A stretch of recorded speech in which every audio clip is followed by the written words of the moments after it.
Testing 1, 2, 3. Testing 1, 2, 3.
Good evening and welcome. Before I call this meeting to order, I want to announce that some committee members, staff, and public are attending remotely by Zoom, as well as some on site. All participants joining by phone are asked to mute your phones when you're not speaking to avoid background noise. And when you are speaking, please speak directly into a microphone to ensure everyone listening is able to hear your comments and ensure a clear record is made. During the meeting, make sure you announce yourself by name and title when you speak so that the public observing knows who's speaking, and again, for accuracy of the record. This is critical given the number of remote participants. It's also current guidance from our Kansas Attorney General. The public is allowed to participate by Zoom or submit comments by email prior to the meeting, and those will be included in the record of the meeting. The public can also indicate their intent to provide remote public comment by contacting the clerk's office by noon on the day of the meeting, and also the public has an opportunity to provide brief comments either by phone or Zoom or from here in the 5th floor conference room. If public comments are allowed on an agenda item, comments are limited to the topic of that item. Disruptive comments and behavior are not permitted. May result in removal from the meeting. I am Commissioner Melissa Bynum at Large District 1. This is Economic Development and Finance Standing Committee for February 2nd, 2026. I want to welcome all of the Economic Development and Finance Committee members, and I want to say a special congratulations to BPU board member Gary Bradley Lopez, who is also subbing in tonight for BPU board member David Haley. And I also want to welcome Mayor Crystal Watson to our meeting. And with that, I will call the meeting of the Economic Development and Finance Standing Committee to order and ask the clerk to call the roll, please. Roll call. Haley. Present. Bradley Lopez substituting for Haley. Davis. Here. Stites. Pacheco. Here. Burns. Here. Howard. Here. Bynum. Clerk, are there any revisions tonight? There are no revisions tonight. Revisions to our meeting agenda. Our first order is we have minutes from November 3 and December 8, 2025. Is there a motion to approve the minutes? Davis, so moved. Second. Have a motion and a second. Roll call, please, on our minutes. Roll call. Bradley Lopez. Aye. Davis. Aye. Stites. Pacheco. Aye. Burns. Aye. Howard. Aye. Bynum. Aye. The vote is 7-0. Motion carries.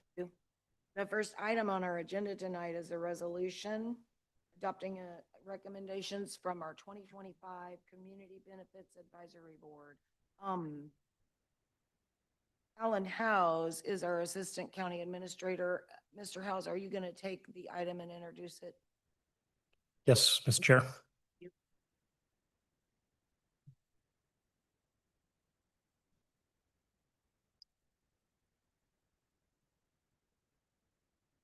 All right, good evening, Chair, Mayor, members of the committee.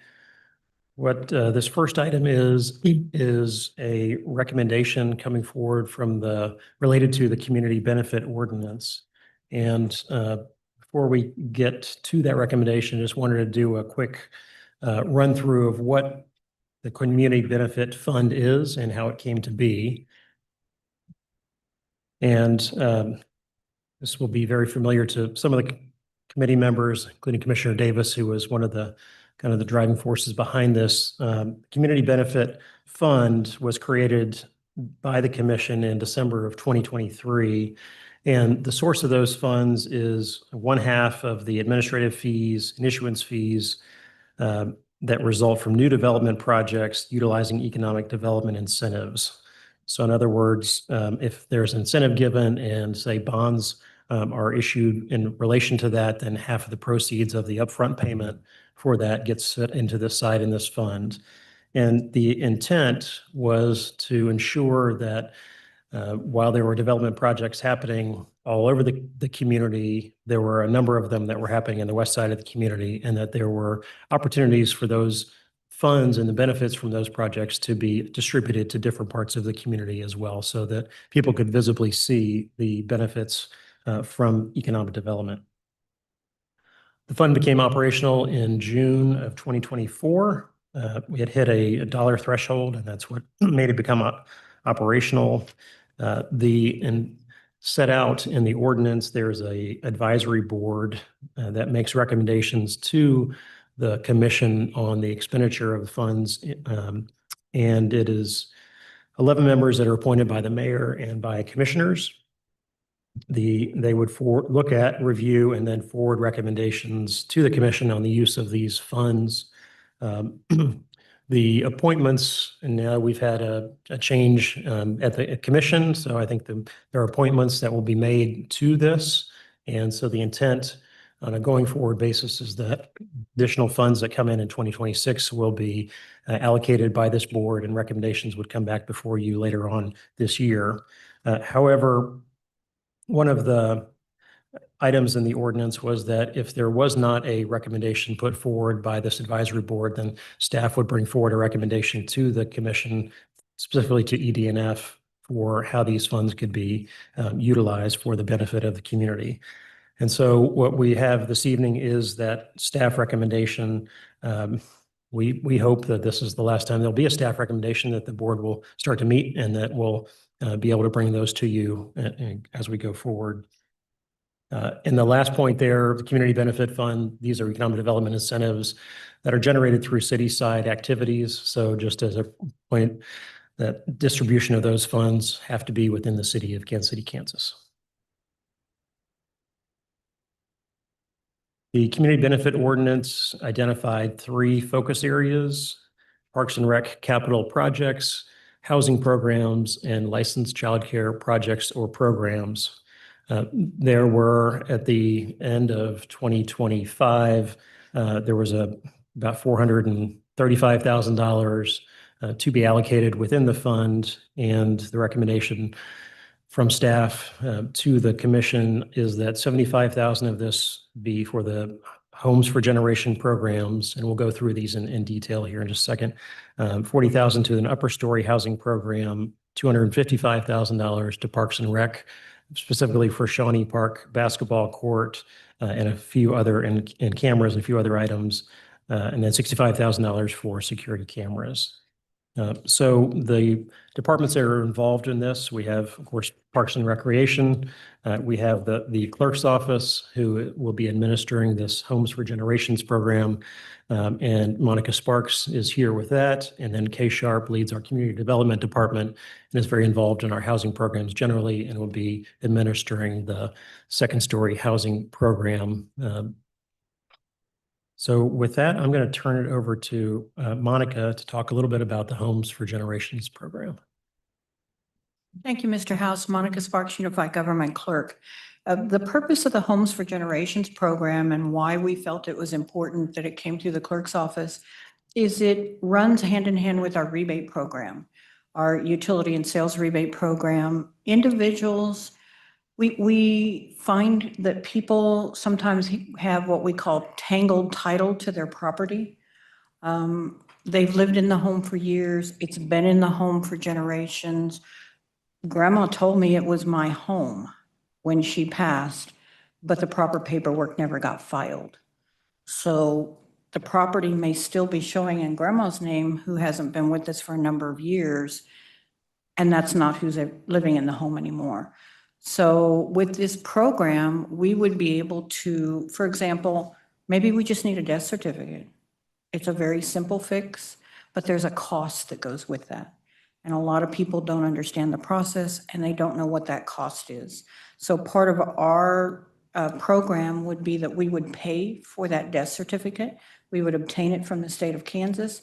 We would then pay to file it with the Register of Deeds office, which could clear up the title on the property. Very, very simple. We also are looking at partnering with our Kansas Legal Services. They already do work over in the district court for individuals. We would just expand that program, that if somebody needs to go to probate, could be a complicated title, that we would have this funding that would allow us then to refer the individuals to the Kansas Legal Services, who would report back to us what happened and what the cost is. This year, we asked for $75,000 out of the total fund. Brand new program. We have application fee, we have our applications already set, ready to go. We have communication that we're partnering with our health department, that they're going to be able to help us get the word out to the public so that people know the program is available.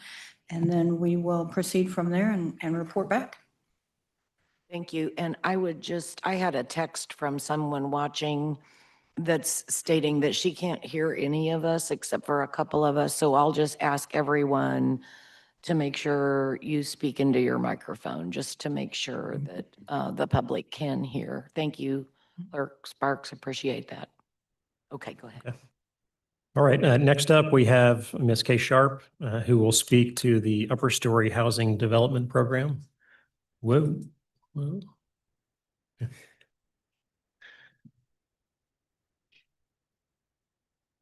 Good evening, Kay Sharp, Community Development. The Upper Story Housing Development Program is intended to do two things. One, we want to bring those older structures that have second-story space to them back into use. The plan is that there will be folks in the entrepreneurial community that will lease the bottom space, and we will allow them funding to renovate that second story space so that they have an additional income resource. And that can be very helpful when businesses are just getting off the ground and the retail or the service part of their business has just not reached full capacity. So this will allow them another funding stream.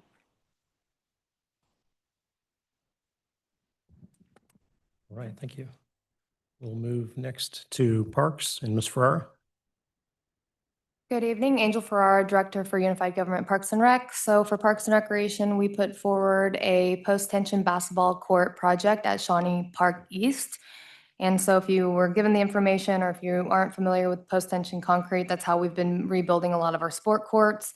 And so what that means is the post-tension framework usually includes steel cabling and then a 4 to 6 inch concrete slab. So really getting anywhere from 30 to 50 years plus out of that improvement. So we'd be looking to totally improve that basketball court and then also the sidewalks within that park. We've been working closely with Armourdale Renewal Association on this and just getting the feedback from their community.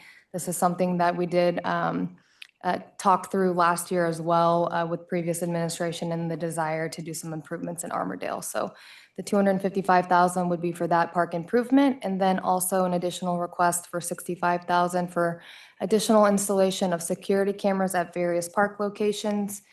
We do have a few locations picked out, but with those dollars looking to possibly do 7 to 9 locations, just depending on existing infrastructure and what would need to be done with some fiber work. So happy to answer any questions you might have. All right, thank you. So those are the three programs. You'll notice nothing related to childcare in this round of funding. And the reason for that is that there is an existing program and funds through Ms. Sharp's CDBG program that is helping and assisting with expansion of childcare in the community. So this is the first year that there have been funding recommendations. The Community Benefits Ordinance envisions a third across those categories. But we thought we had funding in the childcare from another source, and so elected not to recommend those. And then the two pilot programs in housing on the second story and this Homes for Generations program.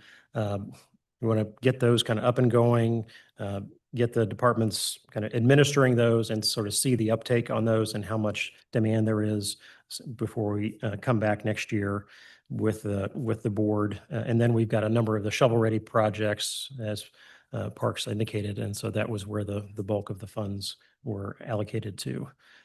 With that, that concludes our presentation, and happy to stand for any questions. Thank you, Deputy Administrator.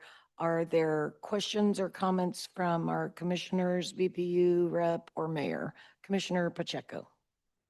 Thank you, Chair. Chaco District 5. One question is there a plan for this to somehow on some sort of a rolling basis roll out to all the districts eventually? Just focusing more on the east side of the county, or is there a plan to kind of use it throughout the entire county? There's no geographic boundaries within the ordinance itself. So there's nothing that would preclude it from being used at a Wyandotte County Lake or any other park facility. And certainly the legal services that were envisioned could be used at any property within the city. Commissioner Howard. Howard, District 1. I'd like to piggyback off of that, Commissioner Pacheco. So it looks like there's 255,000 allotted to Parks and Rec. And so when we talked about it being delegated to other parts of the county, how did we come up with that number? And then how did we choose Shawnee Park? So 255,000 is the recommended number to do the improvement best practice post-tension concrete. So that's typically what we would recommend as staff for any sport court project. Our department did put forward a few other proposals to the CBO advisory board for consideration. And that is the project that they moved forward with on this round. We welcome any feedback or any projects you might have in your areas. And are always looking to see what we can do in other pockets of our city as well. Armourdale is an area that we haven't been able to do as many improvements in the last few years. We know we have a lot of needs throughout our entire county. So looking forward to more input that the board would have, that you guys would have moving forward as well. Thank you for that. And also let me add, Ms. Fred, you have been amazing for us. So we appreciate you for working hard on the outside and getting these projects accomplished. Thank you. Thank you, Commissioner. Other comments, questions from our committee? Yes, Commissioner Stites. Stites, District 7. So, and it kind of piggybacks on Commissioner Pacheco and Howard's questions on the location of where the funds are to be spent. I know that we have asked, sorry, I'm trying to multitask here. We have been asking over and over and over and over about the Sunflower Hills Golf Course and how it's just fallen apart. And I don't know what the plan is around that. The facilities are in terrible shape to the point that I would be afraid to even walk into one of the restrooms. The balcony is ready to fall down. And so just curious about where we're at with that. Yes, Commissioner Stites, it's a great question. So I can provide a brief update and happy to share any information afterwards as well. So our team has been, we have executed an agreement with PGAV. So we have started some preliminary work with them on exploratory work on some high-level conceptual concepts for a potential replacement for the clubhouse, as well as some other options. I will say we are looking forward now that we've got new electeds in place to working with our new commission and then also their representatives on the Golf Advisory Board to continue that work. So we're in a good spot with that, and you can probably expect more information to come forward now that we've had updates to the Golf Advisory Board and to move that work along. Our team is very aware that there are some concerns out there at the golf course, the clubhouse, that needs to be addressed. And so we are looking forward to gathering more information and sharing that with the commission this year, and then also getting more input from the public. So hope to have some good information as we go into this next budget season. So I know that last year, it was said by the end of the year, and it was by our county administrator, that we would have something in the following 30 days, 40 days, 55 days. And now it's kind of kicked into sometime in 2026 now. I mean, when are we going to actually explore what's going on? I talked to my appointment on that board, and I also talked to the pro out at Sunflower. And it seems like there might be a little bit of a disconnect here because I'm not sure that they are getting the same information that's being presented tonight. So we do attend their quarterly meetings. I am planning to attend the meeting in March. Transparently, we've had a delay. We were, advised to wait till we had newly electeds in place. And so moving forward now after the first of the year with that process, last year we committed to getting a consultant on board with us. We've done that work. And so, yes, we're a little behind the timeline of delivering results at the end of 2025.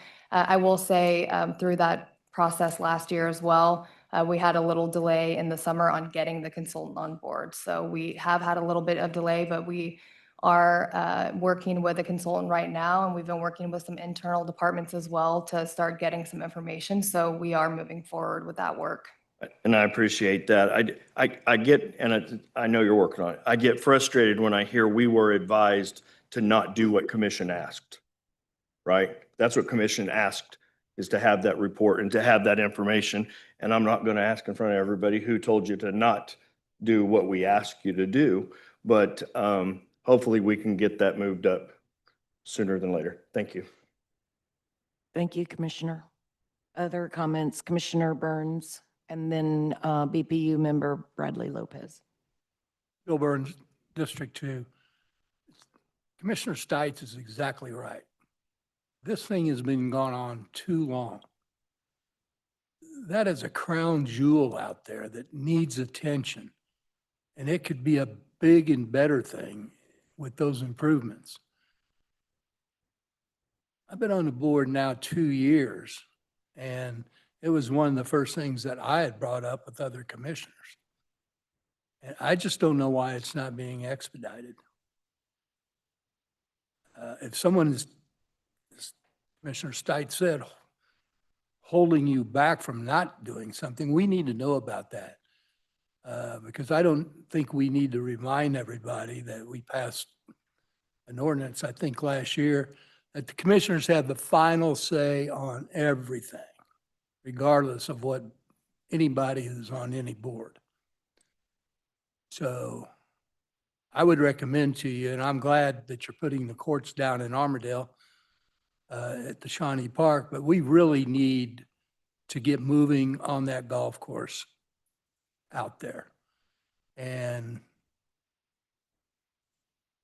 again, if someone's holding you up, we need to know about it. I agree totally with what Commissioner Stites has said on that matter. Thank you, Commissioner. BPU member Bradley Lopez.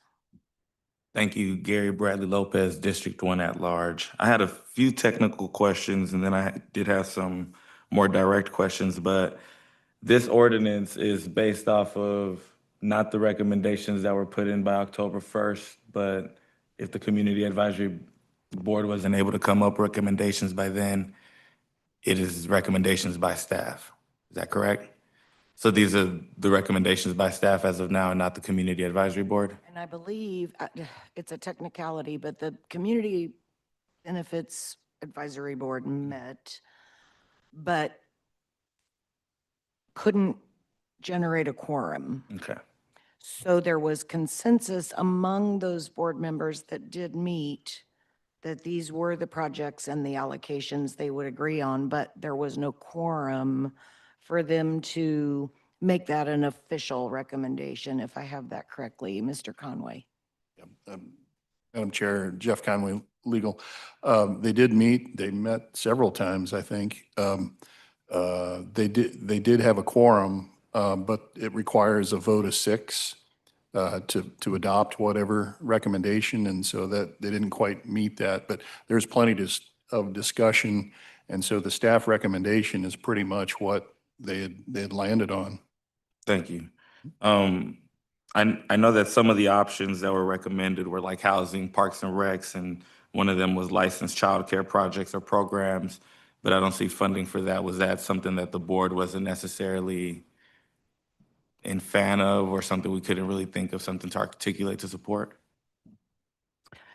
Kay Sharp, Community Development. I can't speak to that. At the same time, the Community Benefits Board was looking at various projects separately in community development. I was also looking at childcare expansion. So I set aside $100,000 in community development block grant funds. We are already helping childcare, daycare centers and home-based businesses as well. We are doing everything from providing educational materials to additional playground equipment. In the spring, we'll be installing a fence in one child care provider's backyard so that she can care for older children because of course they need to be outside and playing. So we were kind of working on the same track. So I said, well, I can just take that lift in community development and set aside $100,000 for that. And that would open up more funds for other community benefits ordinance projects. Thank you. I did have a question about the 40,000 that goes to the upper story housing development. And I know it talked about adding residential rooftops and commercial corridors. That's only 40,000. So like realistically, how many programs or projects can that actually fund? Again, community development is also kind of working in that same space, both on the housing development side and then as well on the micro enterprise small business side. So we can work with either micro enterprises or small developers who need those funds to work on one of those spaces as well. And I've set aside for micro enterprise and small business enterprise combined, we have set aside $1 million for that. So there is another funding stream. One last question, then I'm gonna let y'all go. For the parks, when it came to the 7 to 6 locations, and that was specifically for the cameras, or was that specifically for the cameras? And if so, is that based on requirements of like what parks specifically have encountered the most, I don't want to say trauma, but the most trouble, or like what degree, what puts them on that list to be on the 6, 7? Yeah, so how we arrived at those locations is we work really closely with the sheriff's department. They have jurisdiction over our parks, so we rely heavily on them on the data when it comes to incidents that have happened in the parks. And so those locations are prioritized through heavy feedback from the sheriff's department, then also what makes sense with existing infrastructures relates to fiber and what we can achieve with the specific budget. So. Yeah. Thank you, Chair. Thank you very much. Other questions, comments from our committee members? I do want to add K-Sharp Community Development. I do want to add that depending on what the police department's needs are for security cameras, we are able to use CDBG dollars to purchase additional security cameras if that's something that the police department determines that they need. Administrator House. Hesitate to do this, but I just want to circle back on the golf course for just a second. And 2.1 is that is in Bonner Springs, so it's not eligible for this pot of funding. And 2, I just want to make sure I didn't leave the impression that it was being slowed down, because that,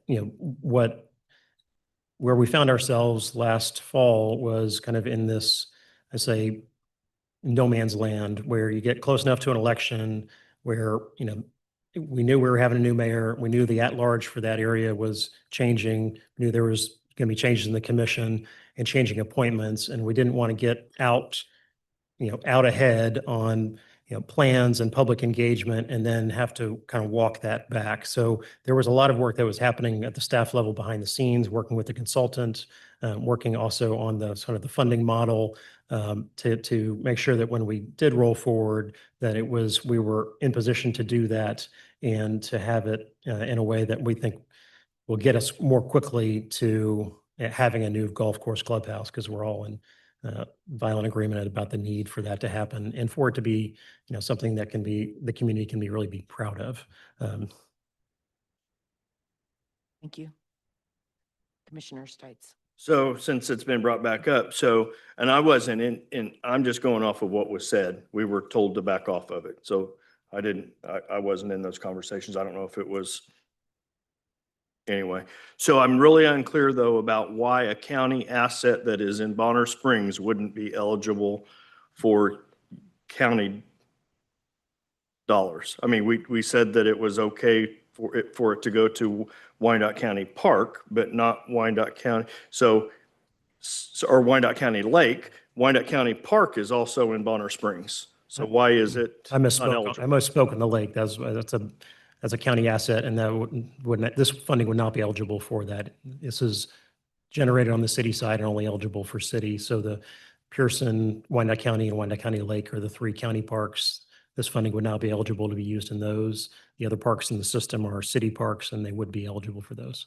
So only city parks would be eligible, no county. Got it. Thank you. Sorry about that. Commissioner. Good question for clarification also. Any other comments from our committee? I'll ask the clerk if there are any written comments received on the item. No comments were received. And are there any hands raised online that would like to speak to the item? There are no hands raised online. Are there any persons present here in the fifth floor that would like to speak on this item? And I see no one coming forward to speak. Commissioner Davis, I kind of want to ask you to make some remarks just because you've been pretty hands-on he served on the committee that brought the ordinance forward. We adopted the ordinance in December of 23. So we've been 2 years with the ordinance. During that time, as Administrator House stated, those developer fees being paid in half went to the fund so that we could begin accumulating money in the fund, and it reached the minimum required threshold for distribution, and that's how we got to today. I might have said everything you were going to say. Please, Commissioner, go right ahead. Sure. Well, I want to make sure that you close public comment. And I will close public comment. Thank you. Commissioner Andrew Davis, District 8. Thank you, Chair. I won't be long. So this idea, and it was around the time that I think Commissioner Stites would remember when we had served together initially on the Economic Development and Finance Standing Committee. So it was this committee that really pushed this to the full commission. And the idea was, as we are continuing to see economic development throughout our community, how can we point to specific projects, programs, and things that our community would know that because those projects came to fruition, these things are now possible. And so there were a lot of considerations, right? We had 14 categories at one time of what we could pick from, but we also had to be realistic of the dollars, right? We know that there are other priorities of the unified government. There are other priorities in our district. And so for some, they would say only $435,000. Well, yeah, that's half, which meant we almost had close to $900,000 in that fund at the time. And we just wanted to be fiscally responsible. The other half is in the general fund. That general fund goes to fund everything else from payroll to benefits to other capital projects, all of those things. And so this is the attempt, it's not perfect, but the attempt of finding the line between doing something new and innovative, but also wanting to be fiscally responsible. And I was able to attend some of the meetings of the board and kind of help them get started and then kind of just went away, which was amazing. Dr. Brown, who chaired this, is amazing. She did a great job. I know that having these reps and the experience for many of those members is going to lead to a better round next time when funding is available. And so, yeah, this is not. It is our process. We decide what we want to do. These are recommendations, but this is still a pilot project, and it's something very new for the unified government. And a lot of research went into even coming up with something as unique as the KCK Homes for Generations program. I don't think there's a program like that in the metro that is really trying to work with keeping people housed and helping them maintain generational wealth within their community. And when we talk about kind of who is up on the tax sale and what could have been done, or who's applying for federal funding for home repair programs, home ownership is a big, big part of that.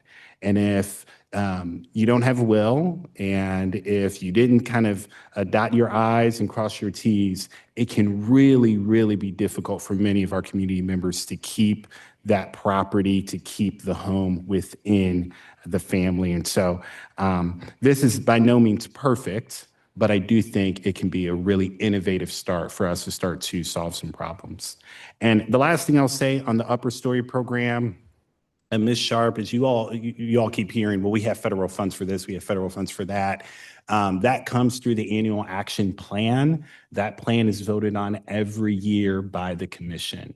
Now, there are federal guidelines to get access to those dollars that can be somewhat tedious, while as for these local dollars, they're not as tedious. And so the goal is we only put 40,000, right, for local dollars, but we have over $1 million on the federal side. So we're really trying to leverage federal dollars, making it a little bit easier, making the payment of staff a little bit easier for these programs to come to fruition. Thank you, Chair. Thank you, Commissioner Davis. I really appreciate your added, and you should add one more thing. Sorry. Please do, particularly for our new folks, do look and appoint someone to that board. One of the reasons why we weren't able to get the robust engagement was because not enough of us commissioners made appointments. If there are more appointments and if they are fully filled, it makes it much easier. That way the community is getting kind of the full experience of making the recommendation. Thank you, Chair. Anything further on the item? If not, I would take a motion for approval. Commissioner Burns. Yes. Bill Burns, District 2. How do we know if we have an appointment or not? I don't even know who's on the board or if there's vacancies. Lisa Rangel or Deanna Siggy in our office can give you your entire list of all the boards and commissions and any vacancies you might have so that you can fill needed appointments. That goes for every commissioner. Yeah, I knew that. I just thought somebody here would know who has a vacancy, but I guess not. We'll get it from upstairs. Thanks. Okay, thank you. I don't know. Does Monica or Alan, do you know if Commissioner Burns has an appointment? I couldn't tell you today. Okay, no problem. We'll get that for you, Commissioner. All right. Is there a motion for approval? Davis, I move to approve the recommendation as submitted. Thank you. Is there a second? Second. We have a motion and a second. Roll call, please. Roll call. Bradley Lopez, Aye. Davis, Aye. Stites, Pacheco. Aye. Burns, Aye. Howard, Aye. Bynum, Aye. The vote is 7-0, motion carries. Thank you very much. Our next item is a revision to capital equipment budget for 2026 for the fire department, and I will hand it to our CFO, Dr. Shelley Knieven. Thank you, Chair. We are bringing forward, this is an unusual type of request because normally you would see a budget amendment, and typically we don't have a revision to our capital program. But there is a written policy adopted by the mayor and commission that says this is the process we follow. So this item will come to you all. I will be looking for a motion of consensus that you agree with this, but it will not need to go to the full commission based on the written policy. So I've worked with Assistant Chief McCoy and Chief Rubens here as well, if you have fire department questions. But essentially, in the capital improvements plan, they had one pumper and one aerial truck that were included and were approved by the mayor and commission for budget year 26. After looking at the department's needs, they decided that really they could hold off on the aerial truck and they wanted to purchase 3 pumpers instead. So they want to switch from the aerial to 2 more pumpers. It actually is less expensive. It's under budget, so the funds are included. We don't require any additional funds for this. And we do need the capital listing to be updated because this is one of the pieces of equipment that we will do through capital financing, which we will bring that forward to you at a later time with all of the items to be done through capital financing, but we need documentation showing that the commission authorized us to proceed.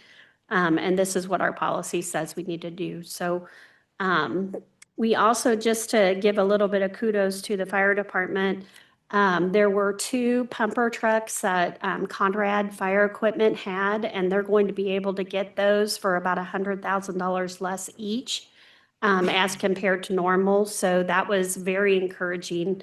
And through their discussions with that company are going to be able to save over the long haul. So we do recommend we approve this and ask for your support and consensus and moving forward. Thank you, Dr. Knieven. Questions or comments? Commissioner Burns. Yeah, Bill Burns, District 2. Were the firefighters in Local 64 involved in this discussion? Yes, they were. And they approve of this? Yes. They have input or did they approve it? Chief, I'm not sure your mic is on. So that's the Safety and Equipment Committee, which is a labor management committee that includes management and representatives, leadership of the firefighters union. And that committee reviewed this and approved it, supported it. Chief, any additional comments? No, ma'am. Thank you. I'll take any other Okay, questions. thank you. Commissioner Howard. Howard, District 1, Chief Rubin, for a quick second. Can you talk to me about those 2 pumpers and then your thoughts, those 2 versus the aerial pumper, the differences? Yes, sir. Dennis Rubin, Fire Department. Aerial ladder truck has a ladder of 170 feet. It costs probably somewhere about 1.7 or $1.8 million to be able to purchase it. A pumper is a shorter vehicle that you see mostly on the street that handles both fire, medical calls, and many others. And what we're hoping to do is what was described. Every quarter, we take a deep dive into the maintenance records, the mileage, where our needs actually are. And we're in a little bit better shape with the aerial ladders currently than we are with the pumpers. So would you have preferred these 2? Is this getting the bang for the buck for you all? Oh, yes, sir. And again, the cost savings on several fronts.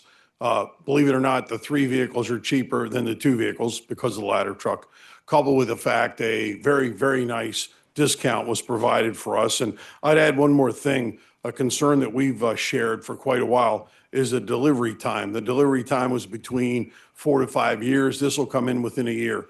The next issue that I think we've been able to effectively resolve with the manufacturer is that the parts will be available. And again, we're pretty excited to be able to get these 3 vehicles into the fleet to modernize it and to have some more dependable vehicles. Appreciate you, Chief. No more questions. Of course, sir. Thank you. Other questions from the committee? Seeing none. Clerk, were there any comments received from the public on the item? No comments were received. And anyone online with their hand up wishing to speak? There are no hands raised online. Is there anyone here in the audience that would like to speak to this item? If so, you would have 3 minutes to state your questions or comments. Seeing none, I will close the public comment period and ask legal if we are looking for a vote.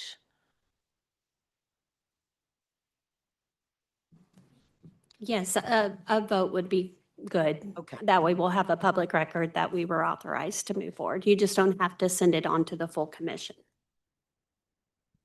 All right, is there a motion?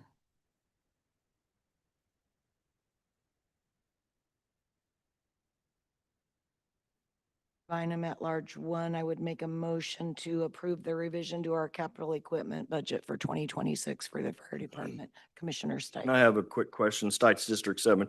So can we request that it go in front of full commission?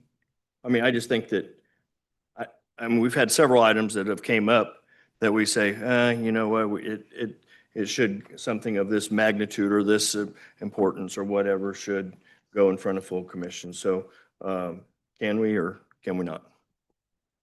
A quick clarification, and then Jeff can comment whether or not you can or can't. I'm imagining you can. But I will say that the contractor, Conrad Fire, has a deadline, and they've asked the manufacturer to hold these 2 pumpers for us pending your action. So I would ask for permission, and per policy, we would be able to go ahead. They're waiting until tomorrow. They wanted us to tell them last week. And I said, no, we have to follow this process. So I would ask for support, but we could certainly take it forward for information or however you desire.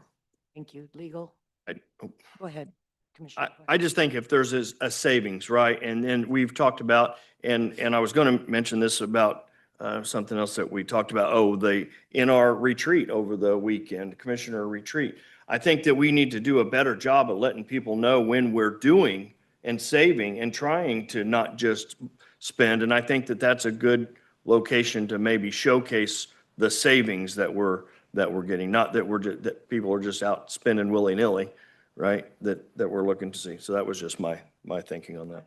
Appreciate that point. Legal? Jeff Conway, legal. If I understand that the policy requires just a minimum of the approval from the ED&F, is that right? The motion could be framed however you want. So if you've just met the minimum, I think that would be fine. If it's sufficient to just pass it through the committee, but you want the full, that could be advanced as for information only or something like that, as long as you've met the initial requirement of the committee approval. Thank you, Mayor Watson. Thank you, Mayor Watson. I mean, we can easily put this in the mayor's announcement or under the mayor's agenda, and then it can, unless you want this to be a full commission item. Commissioner Stites.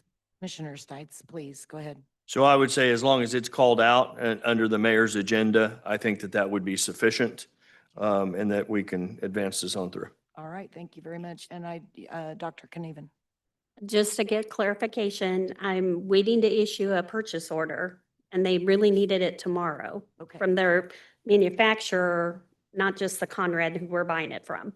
I think what's being proposed is that we would vote to advance it here. That would fulfill our obligation, but for the agenda on Thursday, the mayor could certainly add it to her mayor's agenda as an announcement item. And Administrator House.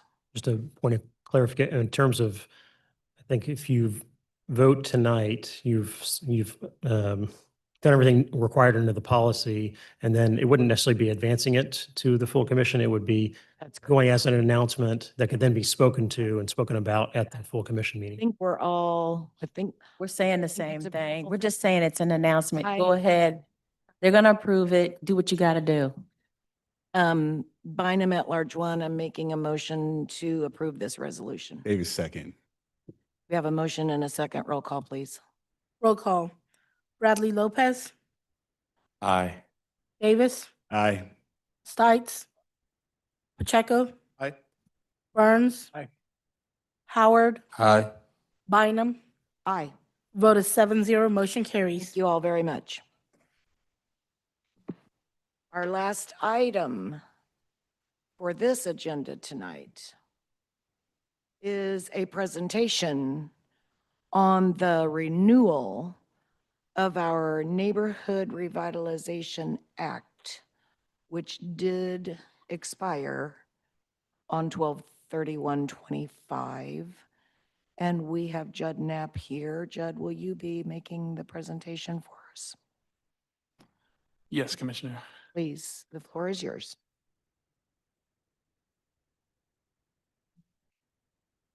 Hello, I'm Judd Knapp. I work for the Economic Development Department. I'm here today to talk to you about the NRA renewal. We also call it the Neighborhood Revitalization Act. We call it NRA for short. This renewal has to happen every 5 years, so that's why I'm here today.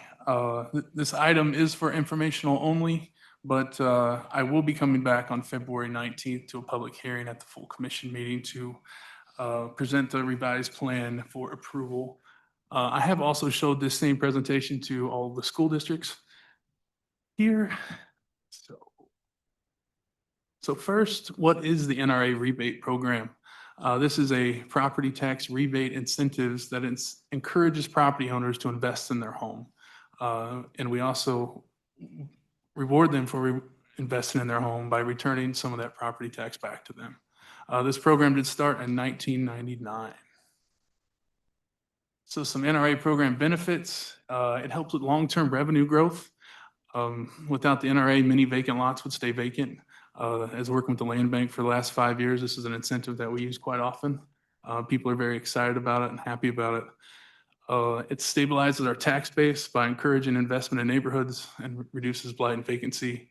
And it has no loss of existing revenue. That's a big one. This is kind of a summary of how the program works. I said it has no loss of existing revenue.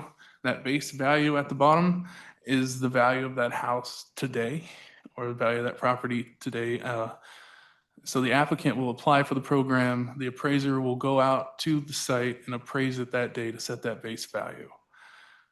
Then the property owner does its improvements to the property. We call that the increment because the appraiser comes back out and reappraises it. And the difference between those two numbers is the increment, and that's the amount of that the tax rebate is applied to. There is future appreciation up there. That's if the house increases value in 5 years, that does not get rebated. Only the value added to the property from the improvements gets rebated. I have a real world example here. This is a land bank rehab that we did. We see the before value.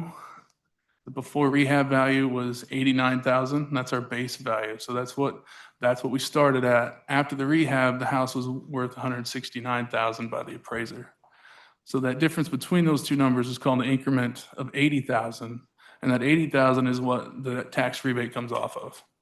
So at a 95% tax rebate off $80,000, in 2022, the rebate amount was $1,500 back to the property owner, and they paid $1,600 in property taxes that year. Now here's some of the changes that we did to the plan this year. We made Area 1 smaller. We moved it from the KU area up to north of the Kansas River. And we added the KU area into Area 2. Area 2 boundary changes. Turner School District did not approve the plan. So when I went to the schools, I got approval from all the other school districts except Turner. So we had to cut them out of Area 2. Judd, for clarity, Yes, properties within the Turner School District are not eligible to participate in this Neighborhood Revitalization Act. that is correct, Commissioner. And to clarify, Allen House System Administrator, so all of the taxing entities have to provide their approval. If one withdraws, then that area is ineligible. So the differences between the areas, Area 1, the rehab rebate is 95%. The change that we made is new construction. We reduced that to 50% rebate. And then Area 1 is also a 10-year rebate versus Area 2 and 3 is a 5-year rebate. Here's a quick slide of all the changes to the proposed plan. For residential, we reduced the rebate amount for new construction from 95 to 50%. We also increased the minimum assessed value increase for historic structures from 5 to 15%. Our appraiser didn't feel like that 5% was enough money to be worthwhile to give them a check back. On the commercial side, we increased the cost cap from 3 million to 10 million. So now projects that are under 10 million can apply for this NRA program. And we also reduced the rebate amount for new construction from 95 to 50. And then special projects went from a cost cap of 3 million to over 10 million. Commissioner, that completes my condensed version of this. I have a much longer version, but that's it. Okay, thank you. Commissioners, committee members, Commissioner Howard and then Commissioner Pacheco. Howard, District 1. Question for you, Judd. So Turner opted out of the NRA program, correct? Yes, Commissioner. Okay. What are the effects of some of those projects that started off with the NRA program? It's just new projects moving forward. So they're grandfathered into the NRA program, so Yes. they'll be good? Yes, they will be good. Got it. Thank you. Commissioner Pacheco, and pull your microphone a little closer. Thank you. Thank you, Chair. Pacheco, District 5. So just remind me, and this might be a better question for Assistant Administrator House, Piper School District did opt into it, correct? No, Piper School District did not opt into it. They chose to opt out, or they were in it previously? They weren't in it in the last plan, and they're not in this one either. And I understand there was one meeting that we had where it was explained that there also wasn't much opportunity for improvement in that part of the county yet, because most of the housing is on the newer end of things. Didn't seem like there was enough to incentivize. Was that part of the reason as well? I'm just trying to understand why that's not one of the areas, like the exact reason we were giving it at some. Right. This is Wendy Green, Deputy Chief Counsel. It's because when they were in the plan, nobody applied. So there's not a demand for these types of incentives. People are going to build there regardless. So since there wasn't quite the demand there, it was determined that there was really no need to include this plan in that area. Did you happen to be at any of the meetings where they voted to not opt in or opt out? I was not at the Turner School District meeting this year, no. Mm-mm. No, Piper, we didn't have to have a meeting there because since we were not including them in the plan, we didn't have to go to their board for approval. We only have to go to the boards for approval if their district is in the plan. So we went to the community college, Turner, USD 500, and Judd, do you know what the other, was that the only ones you went to? And Edwardsville. And Bonner and Edwardsville, yeah. Gotcha. So just to fully clarify, so then because we thought it best that Piper School District folks in that area did not apply, we said we're not going to include them. In the future, we could still include them in the future if they decided that they wanted that or that we saw a need, because 10, 20 years from now, people may need a new deck or whatever, right? That's what I'm asking. Right. We can't, right. We have to be strategic about what parts of the county. It really has to be geared toward parts of the county that may have some areas of blight or may need some incentives for improvement. We cannot have the entire county included. That has been specifically ruled against in other cases. So we cannot include all areas of the county. So we have to be very strategic on what areas we can include. And without getting into the legal weeds too far, Mhm. to determine that, is there like a certain percentage of blight that has to exist in an area for it to be a qualifying area? Or how does that get calculated? Or how do you figure out where's the best place to put stuff? No, I don't believe, there's not really any percentage of blight. It's really more where's the need. Guess how do we determine the need? Where do we need to incentivize people to build? Thank you. To that point, I did notice in the packet is the full NRA document with a full table of contents, et cetera. I can't remember if it was page 19 or page 25, but as you're scrolling through, it has an example of the actual application. And in that application, there is a segment that says something to the effect of, unfortunately, if you live in Piper, you cannot participate in this. And I wondered if we needed to update that and add Turner, USD 202. Anyway, I just noticed it as I was reading through the packet that we might need to add a correction. Was there another comment, Commissioner Davis? As Commissioner Davis, District 8, so just to get some clarity, Bonner Springs and Edwardsville are participating? Did I Yes, hear that correctly? Commissioner, they are. Okay, gotcha. So it's kind of a approach. And maybe, Judd, either you went too fast or I'm remembering another presentation. Do we have a slide that shows the effectiveness of this policy?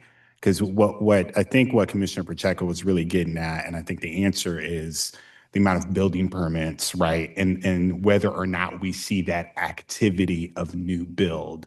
And if we don't see that activity of new build, then there might be some, need for an incentive to get the new builds going. But do we have that slide, Mr. Knapp? Yes, we do. There's a list of points where all the locations of the NRAs in the last 5 years. Gotcha. Okay. So these are all of the applications for, okay, I see. So it's going to look pretty different, kind of this NRA 2.0 that we're considering. And a lot of these applications are for land bank, and we know that the majority of land bank parcels are in kind of that Leavenworth Road and then Area 1 and a little bit of Area 2. And so this is really combining two different programs that we have in the hopes that folks apply for land bank, and then they would then go and seek out and use the NRA and kind of other incentives to make it more financially feasible for them to build. Thank you, Chair. You. BPU member Bradley Lopez. Thank you, Chair. Gary Bradley Lopez, District 1 at large. Can you just put it in very simple terms for me? What is the specific incentives that is being given? If you're a property owner and you invest in your home and it's more than 15% of your assessed value, that is a rebate that you can get back. So we're incentivizing you to invest in your home. And then I see that there's a lot of involvement with the educational entities like the school districts and community college. Why is there so much input with them, and how does this specifically affect them? Because they are part of our tax bill. So Would they be able to apply for some of these things or no? Okay. If they owned a house. Yeah, I got you. Yeah, not a school building, but their personal residence, yes. Let me add But just they a would little be clarification. Yeah. Wait. So if somebody had a $1,000 tax bill and it was community college, city tax, county tax, school district tax, the school district is also giving up their portion of this tax as well. So there's less dollars going into the school district to fund all of their needs. Same thing with community college, and same thing with the city and county through the UG. So each of these taxing entities is essentially saying, yes, we'll forego some revenue in the short term in order to spur economic development and growth and housing that will have long-term benefits for the neighborhood and for the community. And in fact, this iteration of the NRA program is something of a good news story because it's actually dropping the threshold or dropping the amount of incentive by about half on new construction from what it was previously. And that is in response to some robust building and rehabbing that has been seen in neighborhoods, particularly to the east of 635.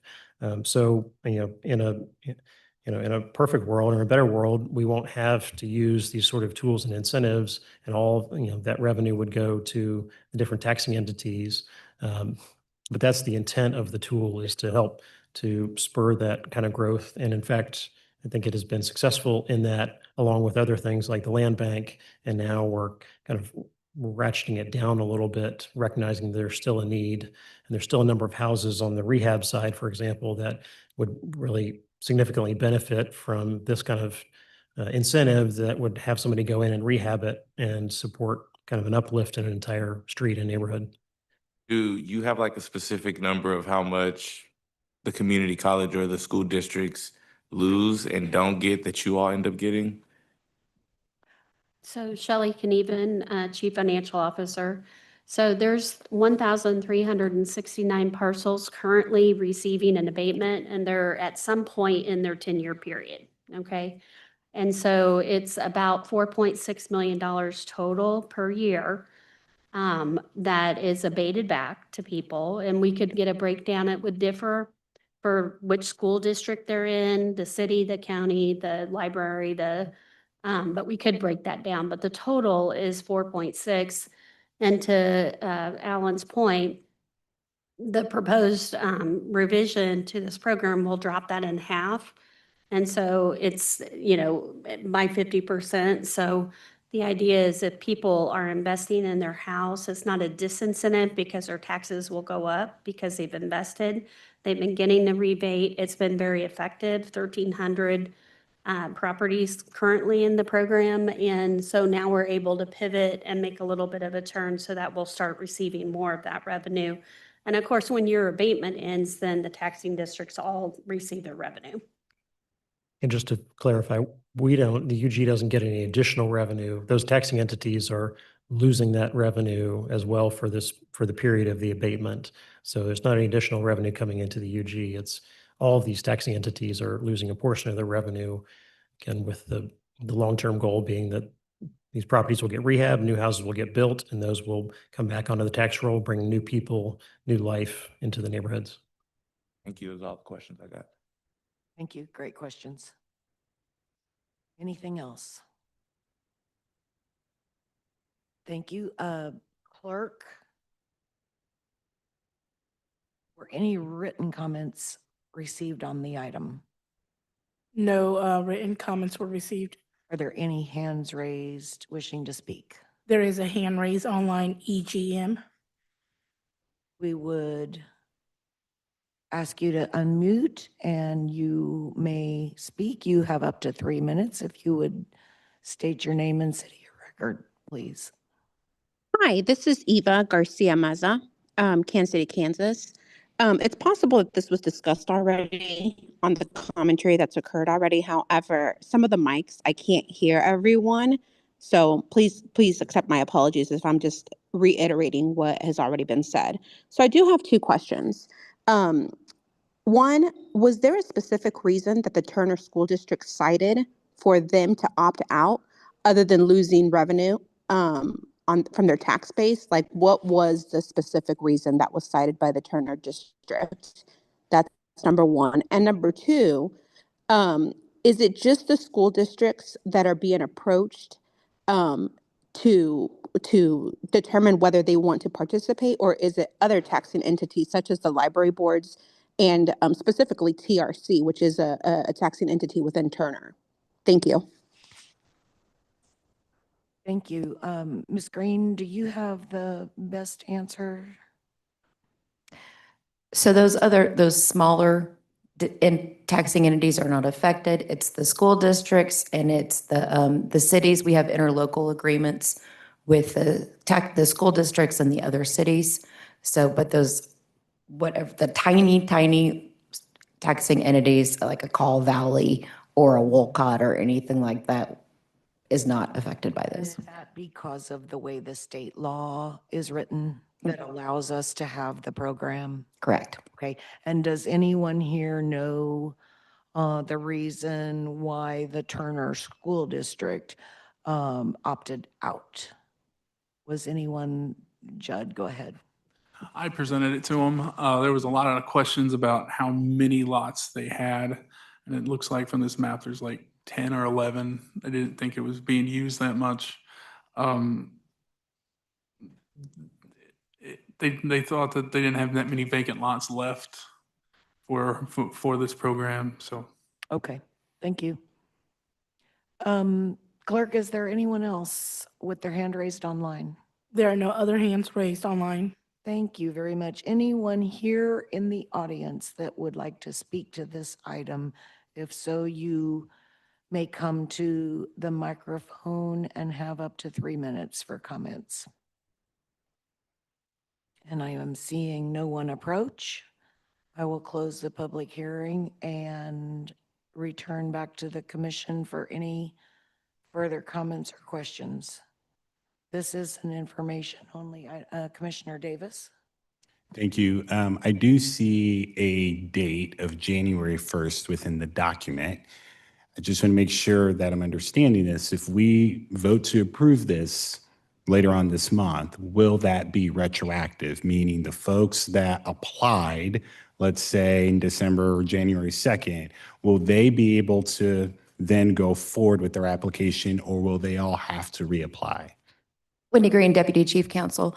The appraiser's office has been taking applications and they're holding them, so it will be a retroactive application. So anybody that's applied after January 1 of this year will fall under this plan. Fantastic. Last thing I was saying, this is for information only. I know oftentimes people talk about the big development projects that we do. This is really for the small business owner. This is for someone that owns their home and they're putting up that new deck or making a repair to that new roof. These are the incentives that the everyday person can afford to do, and we are actually putting money back in their pockets. And so I'm a big fan of this program. I think this program makes things like the land bank much easier and more financially feasible. It helps folks who are buying a home for the first time. And so I know that some of this is slightly esoteric and a little tedious, but this is a very, very valuable program for folks that do not have a ton of money, but are still bringing a lot of economic value to Wyandotte County. And I'm glad that we have it. Thank you, Chair. Thank you. And again, this is Wendy Green, Deputy Chief Counsel. I would like to clarify one item. It's not an abatement. Technically, it's a rebate. So people do have to pay their taxes in full, and then the amount of the rebate is given back to them. And thank you. I would just add that since 1999, so really a 10-year period starting in 1999, so 2008, 2009, homes have been coming off of the rebate program and fully onto the tax rolls every year since 2009. And so that's how we find ourselves where we are now. And the program's been valuable, which is why we're bringing it forward for a renewal. And I believe, could be wrong, but I believe the statute calls for a 5-year allowance. Wendy Green, Deputy Chief Counsel. Actually, it's silent. We used to do 4-year plans, and we realized after we got everything done and the plan passed, it seemed like we were already talking about the next renewal cycle. So that's when we started to do a 5-year plan. Okay, thank you very much. And again, it's information only. Any other questions, comments? BBU member Bradley Lopez. Thank you. This is Gary Bradley, District 1 at large. I had a question. Does, do the neighbors, do the neighbors' appraisal value go up or like based on the improvements or the reappraisal? No, they do not. And then what they get rebated, that's only for that 1 year, and then after that, they're stuck with whatever the, It's 5 years. They get that rebate back for 5 years. 5 If years. they're in area 2, area 1 is 10 years. Okay, okay, thank you. Thanks. And I know, it's all new to a number of people, and so I really appreciate the questions and the information. So, however, no voting tonight. We will see Judd again at full commission for a public hearing. Is that correct? Yes, Commissioner, February 19th. And then we will move to adopting the new round of NRA. So thank you all very much. Nothing further for this committee. I would take a motion to adjourn. So move. Davis, second. We have a motion and a second. Roll call. Roll call. Bradley Lopez, Aye. Davis, Aye. Stites, Aye. Checo, Aye. Burns, Aye. Howard, Aye. Bynum. Aye. The vote is 7-0. Motion carries. We are adjourned. Thank you all very much. Some of you will be leaving, some of you will be staying. We will start our neighborhood and community development meeting in 5 minutes. Yeah, 5 minutes.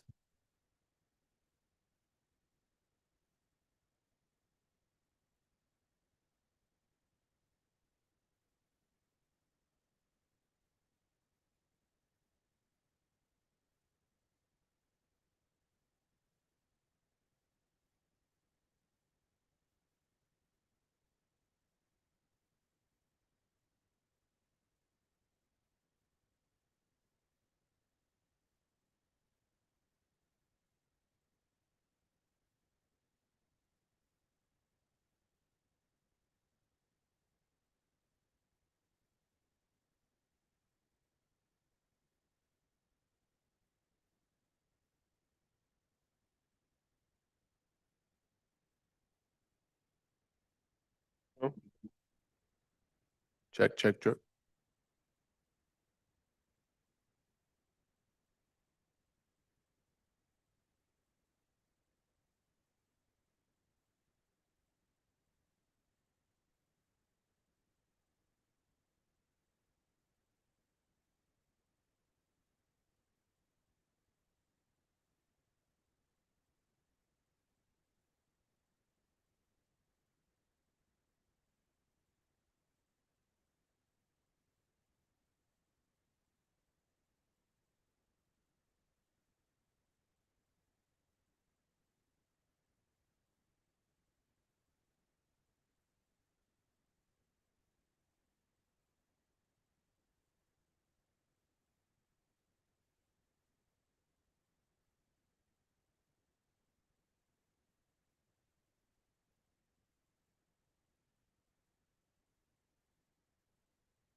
Okay, everyone, we are about to get started.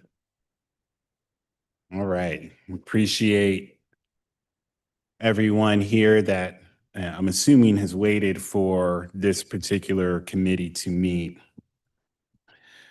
Okay, before I call the meeting to order, I want to announce that some committee members, staff, and the public are attending remotely via Zoom, as well as on site. All participants joining by phone should mute their phones when not speaking to avoid background noise. When speaking, please speak directly into a microphone to ensure everyone listening is able to hear your comments and to ensure a clear record is made. During the meeting, please make sure that you announce yourself by name and title every time that you speak so that the public that is observing knows who is speaking. This is critical given the number of remote participants and its current guidance from the Kansas Attorney General.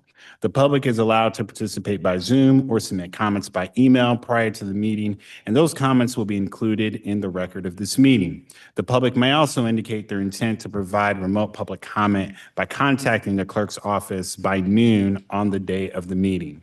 The public also will have an opportunity to provide brief comments either by telephone or via Zoom from the fifth floor conference room of the municipal office building. If public comments are allowed on an agenda item, comments should be limited to the topic of that item. Disruptive comments and behavior are not permitted and may result in removal from the meeting. I will now call the Neighborhood and Community Development Standing Committee for February 2nd, 2026 to order. Clerk, can we have the roll? Roll call. Bynum. Here. Howard. Here. Checo. Here.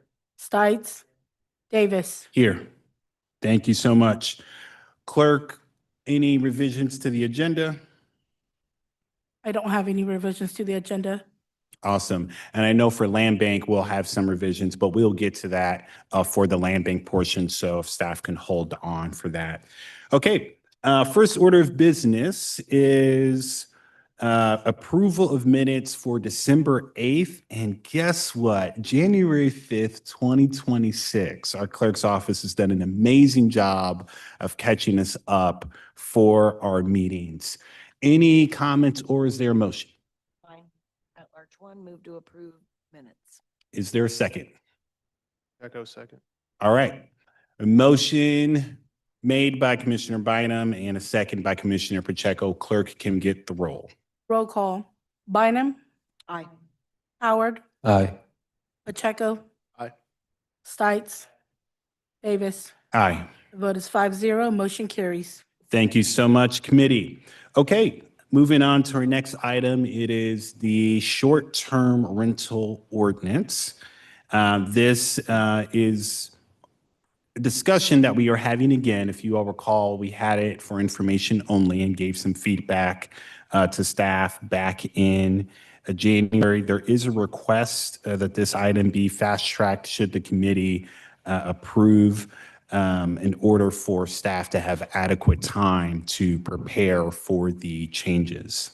With that, I believe Mr. House will be kind of leading off the conversation. I will hand it off to you. All right. Thank you, Mr. Chairman, members of the committee, Mayor. So we're the other one. No, I got it. And I think we need to go back through the community benefits ordinance. Yeah, I think we worked that one over pretty good. So this evening, we're here to talk again about the short-term rental policy. I just want to recognize staff we have here in attendance that have been working on this from UG Legal, Michael Farley, UG Planning. We have Alyssa Marcy. We have Chief Rubin from the Fire Department, Greg Talkin, Director of the Neighborhood Resource Center, Rachel Miskek, who runs our licensing program, and Shelly Knieven, our CFO, all of whom have been involved in this in one way or another. So we're 128 days away. I think since we last met, there's been some exciting news. So Argentina, England, Netherlands, all three planning to come to Kansas City. 3 of the top 10 soccer teams in the entire world going to be making their home here. So I think that kind of adds some interest and urgency, I guess, to this particular area around short-term rentals. What we'll do here tonight is, I'll hand this over to Ms. Marcy here. We just wanted to talk kind of in summary, the changes from the January meeting. We can go through then successive slides if you all would like, or we can kind of hang here and just talk about the changes from January and then have the discussion with the commission at that point. Mr. House, before you continue, committee, just so you all are aware, we have a physical document here that's been given to us. And Mayor Watson, I'm so sorry I did not acknowledge you, but thank you so much for staying and joining us. And please chime in as you feel free. This particular document is the updated version of what we are considering. There was kind of some miscommunication with the publishing. And so what's published is the old version. What we have here is a new version.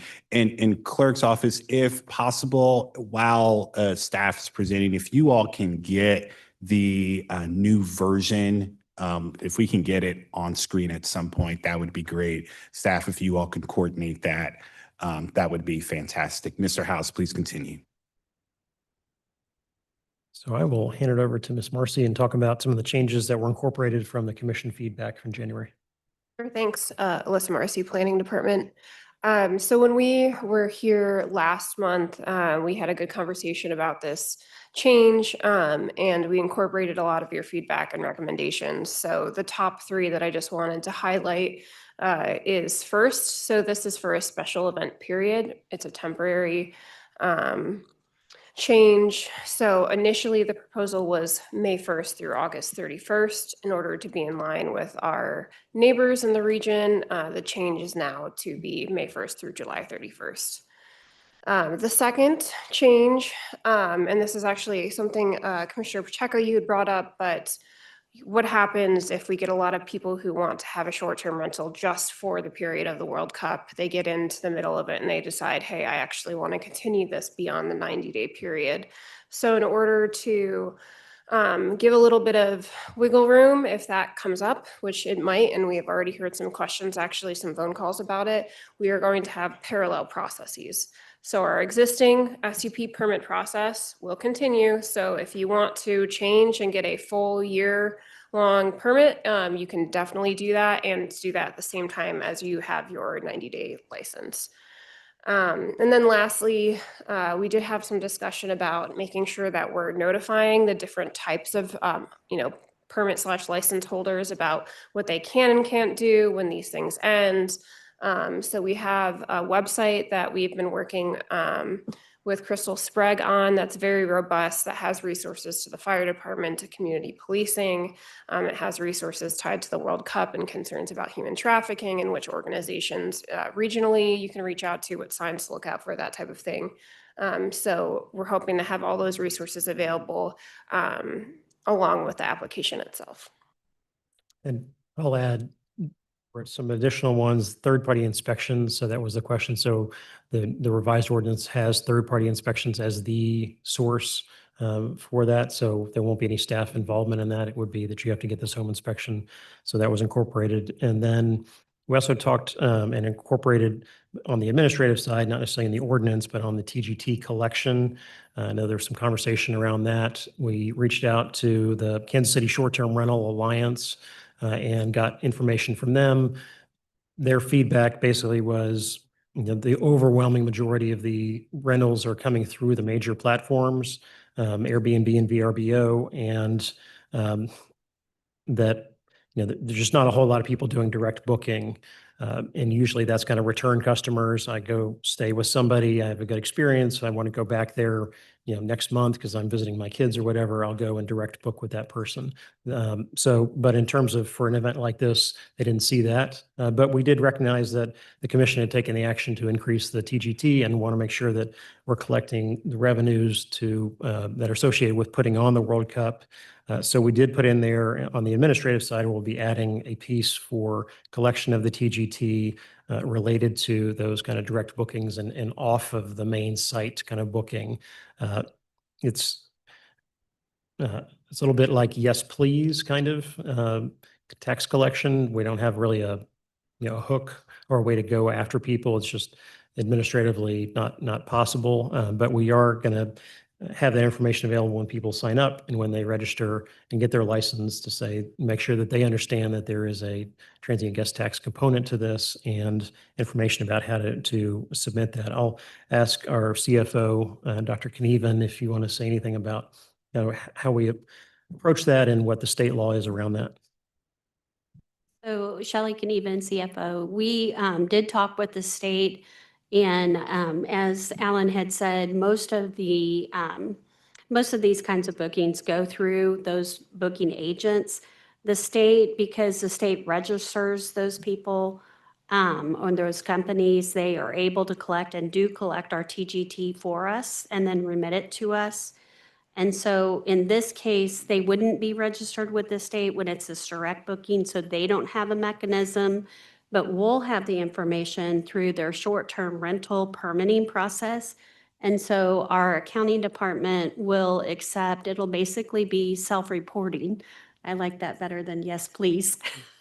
But it'll be self-reporting, and there'll be instructions as to how they calculate it, and having them remit that on a monthly basis. But we won't have an ability to enforce, because we'll have no mechanism to find out how many days they rented, what did they charge people. It truly will be self-reporting.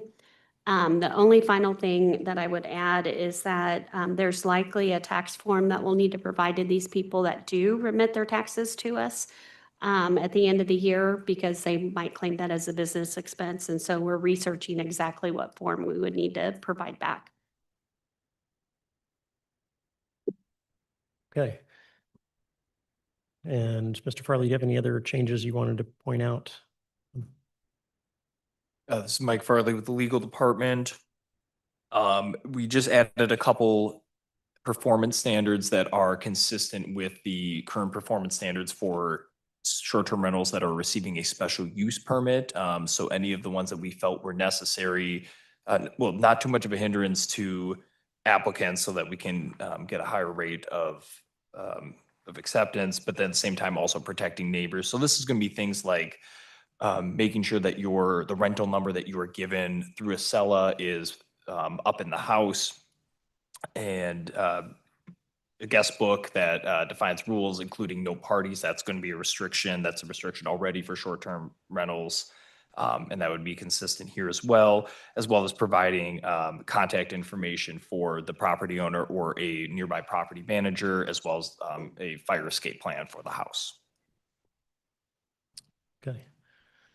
So, Mr. Chairman, I'll sort of pause there. I know the mayor's had a desire to keep presentation short, so we're going to keep this short. We have additional slides we can walk through, kind of explain the changes that were put into this version that you're seeing here in front of you. You can either walk through that on the screen in the text of the ordinance, or you can go through some additional slides. You're at your preference. Thank you. And I appreciate the stop, because this is fairly dense, but just because folks weren't able to get access to this, I wanted to make sure that they could at the very least see it. Any questions right now from anyone, mayor, members? Okay. We can go back to the slideshow. It'll be a little bit easier to follow, and then you all can conclude there, and then we'll do public comment, and then I'll return to see if there's additional questions.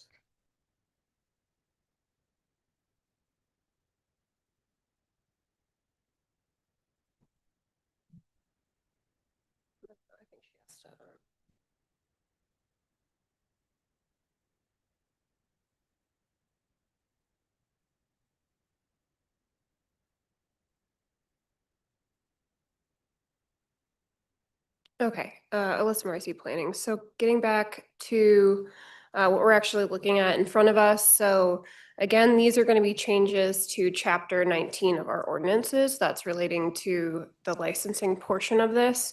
So what we're looking at is this ordinance creates a short-term temporary 90-day period considered a major event residential rental period.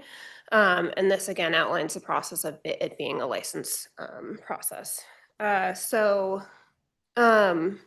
Business licensing, we've been working with them over the last couple of months on developing this out so that it's up and ready to go as soon as it gets approval. We did take this conversation to Planning Commission. I do want to recognize that even though this is not a change to Chapter 27, just in good faith, letting them know that this is something that's going on, and they did approve that resolution.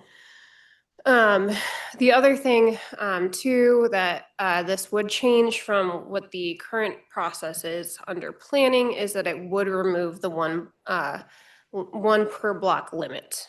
So this would be unlimited. And again, to try to address that for the future, that's why we decided to leave it as a parallel process so that we have some measures in place so people aren't fighting over that, oh, I want to be that one person on the block after the World Cup ends.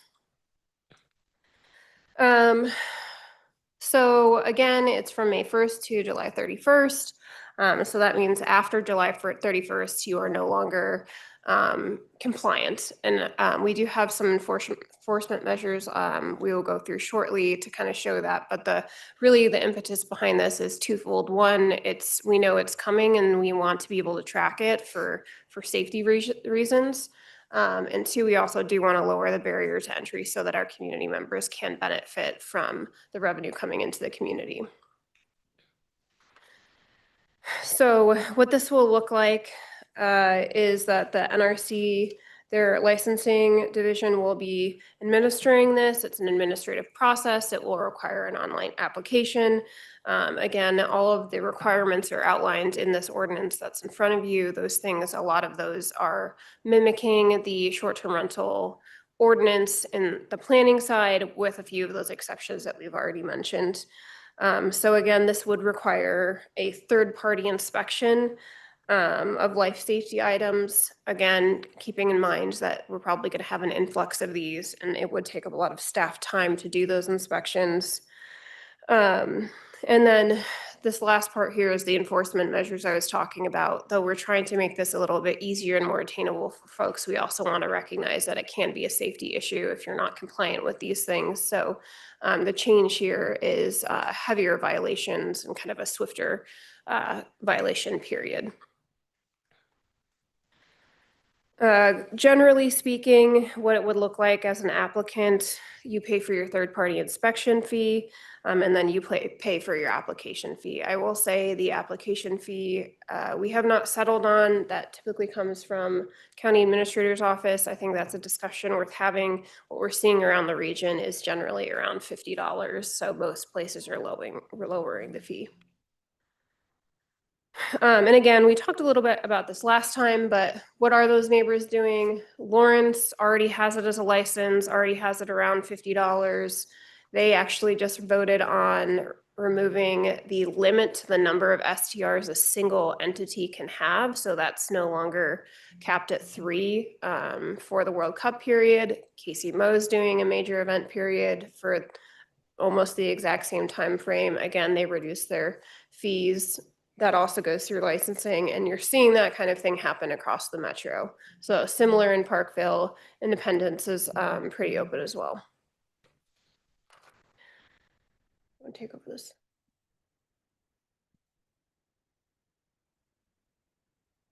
So in terms of the measures of policy success, again, we'd be tracking how many applications there were, what was the approval time on those applications, because this would be an electronic process from start to finish, and the transient guest tax revenues associated with those temporary SDRs.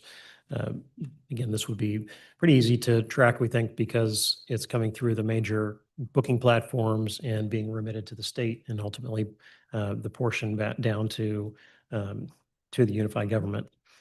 We would also be looking at those calls for service for public safety to those short-term rental locations. And then, as we talked about, providing the World Cup visitor information. So people that are booking in those places, they get information about Wyandotte County, what they have to offer, and what they can do and see while they're staying here to try and further people's time that they're spending here in our community and spending the dollars that they're bringing with them. Timeline, again, we went through this. We've had the 2 meetings in January. Standing Committee, Planning Commission coming before you this evening, and then requesting that it be fast-tracked to the full commission for this Thursday, February the 5th, and then we would roll out the application process online next week.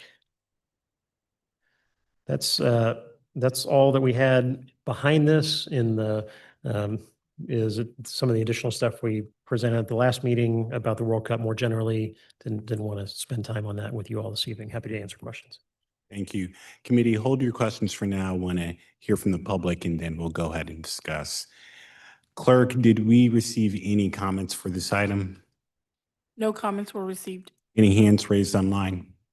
There are currently no hands raised online. Okay, for the patient folks here in person, would anybody like to speak to this item? Let the record show no one has approached. I'll go ahead and close the public comment portion. There were two hands that I saw, Commissioner Stites. Okay. All right, Commissioner Bynum. Thank you, Chair. Bynum at large one. Question for the staff, not only for the major events period, but short-term rentals in general. If I owned an apartment building with 10 units in it, and I happen to have 2 of them open, could I get short-term rental for my 2 units?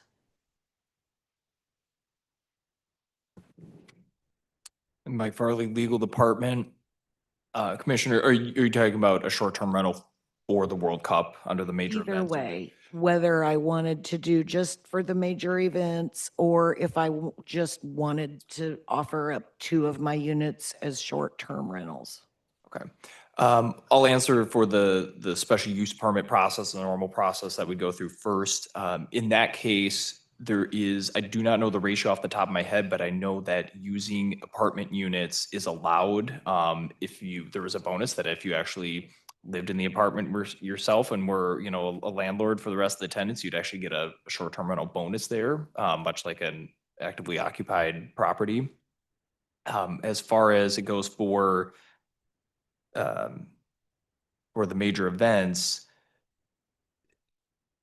I guess as of right now, yes, they would be allowed. Each license is being issued per parcel. I will say, I don't believe there was a discussion about the limits. If we wanted to, we already do, as I mentioned before, we already do have ratios and other limitations in Chapter 27 in our zoning code regarding special use permits.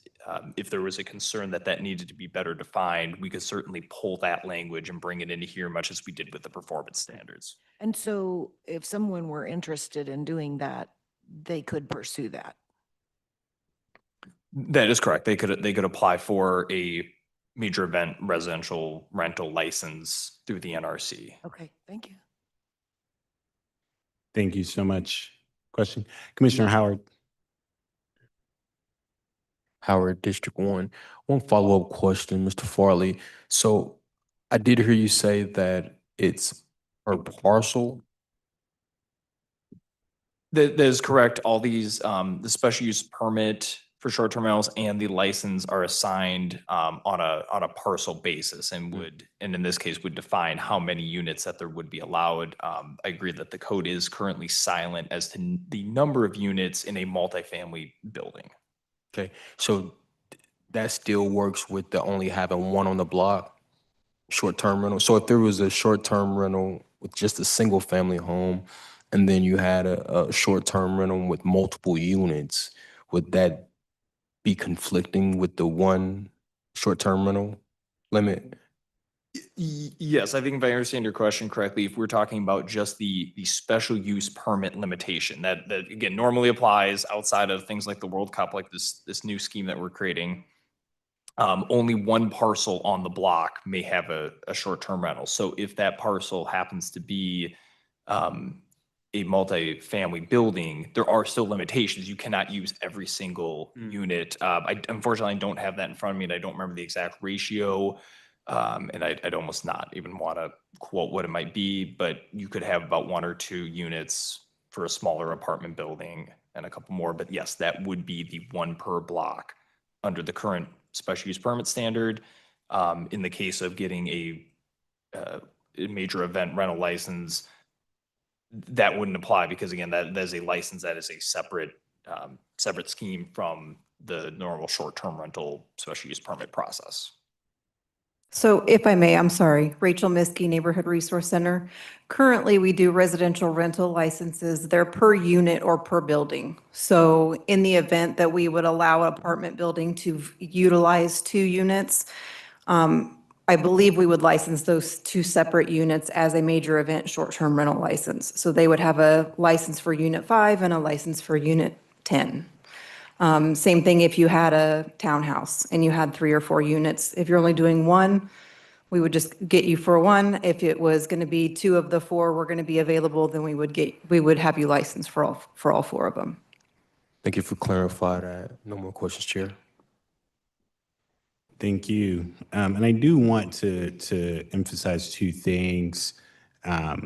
One, the increase in fines if you're found to be operating without proper license is substantial. I mean, the first kind of warning, right, is there. But if there's second or third, I think that second one is about $3,000. And so that is on purpose. And I want our community to know that we are doing what we can to hold bad actors accountable. We want people to use this exciting historic time responsibly. And so we have increased the fines. And of course, as always, 311 calling. If you see something, say something. We're going to be collecting all of that data as well, because most likely this will not be the first time we will have a major event. But we want to do it well, and we want an opportunity for our community to build wealth. But we also want to prioritize safety and do our due diligence to make sure that the policy and the process is in the community's best interest. And so that was one thing I wanted to emphasize. The other one is the collection, and I really appreciate staff for getting some clarification there, even if it is the honor system of saying if you're running, although that'd be pretty hard, quite frankly, to run it without one of the VRBO or Airbnb, but our staff is doing what we can to prioritize that TGT collection. And the state is collecting from Airbnb. They are collecting from VRBO. And so we will see, hopefully, a nice bump in those dollars during this time and for the year of 2026. Are there any other questions? Okay. Is there a motion? This is an action item, and the request is for it to be fast-tracked to our February 5th meeting. Is there a motion? Howard, District 1 on motion. Okay, is there a second? Bynum, second. Okay, we have a motion and a second made by Howard and Bynum to move forward and approve this. And just for clarification, Commissioner Howard and Commissioner Bynum, does that also include the fast track? Yes. Okay, thank you so much. Clerk, can we get the roll? Roll call. Bynum, Aye. Howard, Aye. Checo, Aye. Stites, Aye. Davis. Aye. The vote is 5-0. Motion carries. All right, thank you so much, staff. We really appreciate the hard work you all have put into this. Okay, as we transition to the land bank, I know we'll start getting some stuff up on screen there. Again, thank you all for your time. Very much appreciate the work.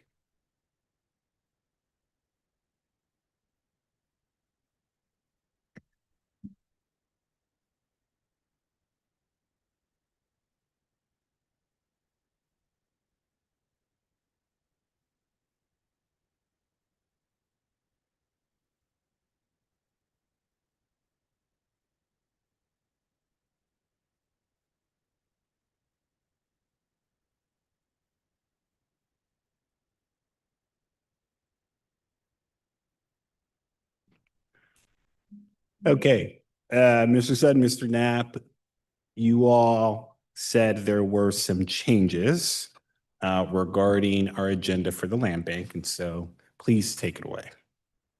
Michael Sutton, Redevelopment Coordinator. Thank you, Chair, Commissioners, Mayor. The changes that we have to the agenda, item A3 received opposition comments. And item B1 was changed from a single family to a multifamily. I informed this applicant that they were trying to do a multifamily development in a single family zoned area, and they changed it. And then item B2 is listed under the consent agenda as well as non-consent. It should just be on the non-consent agenda.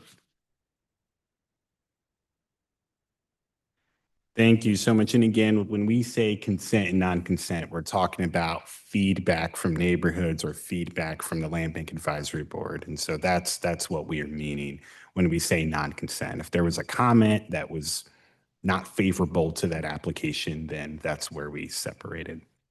Okay, let's start with our no opposition or our consent portion for the Land Bank. Thank you, Chair. Michael Sutton, Redevelopment Coordinator. Item A1, Habitat for Humanity of Kansas City, 1715 Haskell Avenue, 1719 Haskell Avenue, 1723 Haskell Avenue, 1727 Haskell Avenue, 1729 Haskell Avenue, and 1735 Haskell Avenue. Item A2, Bella Construction, 1890 Glendale Avenue, 1888 Glendale Avenue. Item A4, 10740 Miller Lane. And that was Kayla Barr at item A4, 10740 Miller Lane. Item A5, Gabriel Crump, and 1840 South 37th Street. Item A6, Juan Padilla, 1514 North 23rd Street. Item A7, Roger Avilos, 1214 Armstrong. Item A8, Timotheus Boyd, 3612 North 47th Street. Item A9, America B. Patton, 3301 North 27th Street. Item A10, Richard Keynes, 2736 North 39th Street. Item A11, Richard Keynes, 3914 Montadon Lane. Item A12, Richard Keynes, 2835 North 43rd Street. Item A13, Richard Keynes, 2931 North 38th Street. Item listed as B1, but 2750, Key Link Properties LLC, 2750 Glen Rose Lane. That concludes all of our new construction applications. Thank you so much. And again, these items did not receive any negative feedback from the Land Bank Advisory Board or from the neighborhood groups that received the application. And so, okay, let's do public comment for these items. Thank you so much, staff. We'll stop here. Clerk, did we receive any comments for the items that were just read? No comments were received. Any hands raised online? There are no hands raised online. Okay. For the folks here in person, would anyone like to speak to any of the applications that were just presented? Let the record show no one has approached. I'll go ahead and close the public comment portion. Committee, any questions, comments, or is there a motion? A motion to approve. Is there a second? Bynum, second. Clerk, can we get the roll? Roll call. Bynum, Aye. Howard, Aye. Pacheco, Aye. Stites. Aye. Davis. Aye. The vote is 5-0. Motion carries. Okay. That takes us to the next items. Mr. Sutton, take it away. Thank you, Chair. Michael Sutton, Redevelopment Coordinator. The next item we have are property transfers with no opposition. Item PT1, Robert Needham. This is for a garden at 2327 South 10th Street, 1715 Stinson Avenue, 1713H Stinson Avenue. Item PT2, Elijah Marquez Garden at 300 South Baltimore Street. Item PT4, Jesse Crump, a garden at 1931 Sherrier Road. Item PT5, Joshua Yocum, a garden at 1827 South 35th Street. Item PT6, Wesley Cogshell Yard Extension at 1941 North Thompson Avenue. And item PT7, Pablo Flores, a yard extension at 621 North 31st Street. Thank you. Thank you. Clerk, did we receive any comments for these items that were just presented? No comments were received. Any hands raised online? There are no hands raised online. For the folks here in the gallery, would anybody like to speak to the items that were just presented? Let the record show no one has approached committee. Any comments or is there a motion? Checo, motion to approve. Is there a second? Bynum, second. Okay, there was a motion by Commissioner Pacheco and a second by Commissioner Bynum to approve all of the items that were just presented. Clerk can get the roll. Roll call. Bynum, Aye. Howard, Aye. Pacheco, Aye. Stites. Aye. Davis. Aye. The vote is 5-0. Motion carries. Thank you. Okay, now we will move to 4.4, and these are the land bank items that have received, land bank options, excuse me, that have received opposition. Please take it away, Mr. Sutton. Yes, thank you, Chair. Michael Sutton, Redevelopment Coordinator. Again, the agenda was a little off, but I do have it up on the screen. The first one that we have for with opposition is item A3. This was Najma Muhammad, and the lots for this was 2938 Hutchins Street, 2936 Hutchins Street, and 2934 Hutchins Street. The opposition from this came from OCP, or Organizer for Community Preservation. Their comment was that while the applicant did reach out, they felt that they wanted to actually meet with the applicant before it goes forward. But again, the applicant did do their due diligence as far as the land bank is concerned. They have reached out to this neighborhood group. And Mr. Sutton, I do want to make note here. It says in the comments that OCP meets quarterly now.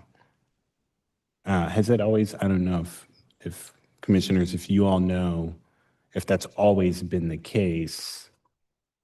And I don't want to put folks on the spot. So the only reason why I say this is because in our policy, it says that, we want applicants to make every effort, but if there's a quarterly meeting, then, we meet every month, so that can present some challenges, but, okay, just wanted to note that. Please continue. Okay, then the next two items that we have were actually either items A14 and A15, or WO A14 and A15.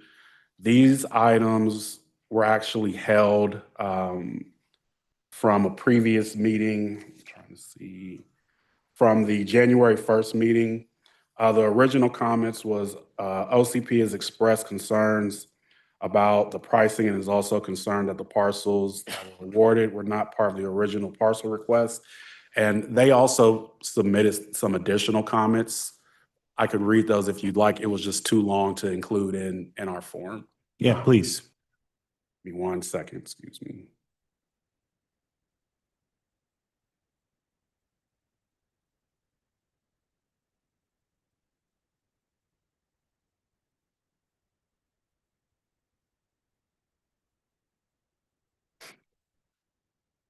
We recognize that the project is likely to proceed due to the unified government support through the K-Sharp initiative, being the home funds through community development. However, from our perspective, this support appears to be initially driven and established prior to meaningful community alignment, which raises concern for nearby homeowners. Additionally, during our first engagement, Fairlane did not directly address key questions at the outset. Instead, referencing who they were working with rather than providing clear, substantive responses. OCP's position reflects homeowner impact and neighborhood preservation considerations, and we felt it is important to state this clearly and on the record. That comment goes for the WOA 14 and WOA 15. Thank you. Okay, that is all of the, applications with opposition. Okay, yes, you have one more thing, Mr. I have one more. My apologies, Chair. Michael Sutton, Redevelopment Coordinator. The last one that we had was WLB2, and the opposition from this one was from the Land Bank Advisory Board, stating that the area may be contaminated, wants the developer to ensure that building this will not cause any environmental issues. Thank you so much. Okay, let's start first with A3. And then we'll some of these we can actually combine together because they're the same applicant, but want to be able to give each application their due diligence. Clerk, were there any comments beyond the ones read by Mr. Sutton received for this item? Okay, any hands raised for A3? There are no hands raised online. Yes. A3, 2938 Hutchinson Street. My apologies. But yes, the one selected on screen. Okay, there were no comments for this particular item, no hands raised online. For the folks that are here in person, would anybody like to speak to this application? Okay, I'll go ahead and close the public comment period. Committee, is there any comments or is there a motion? Pacheco, motion to approve. Is there a second? Okay. Okay, there's a motion made by Pacheco, second by Commissioner Stites. Yes, Commissioner Howard.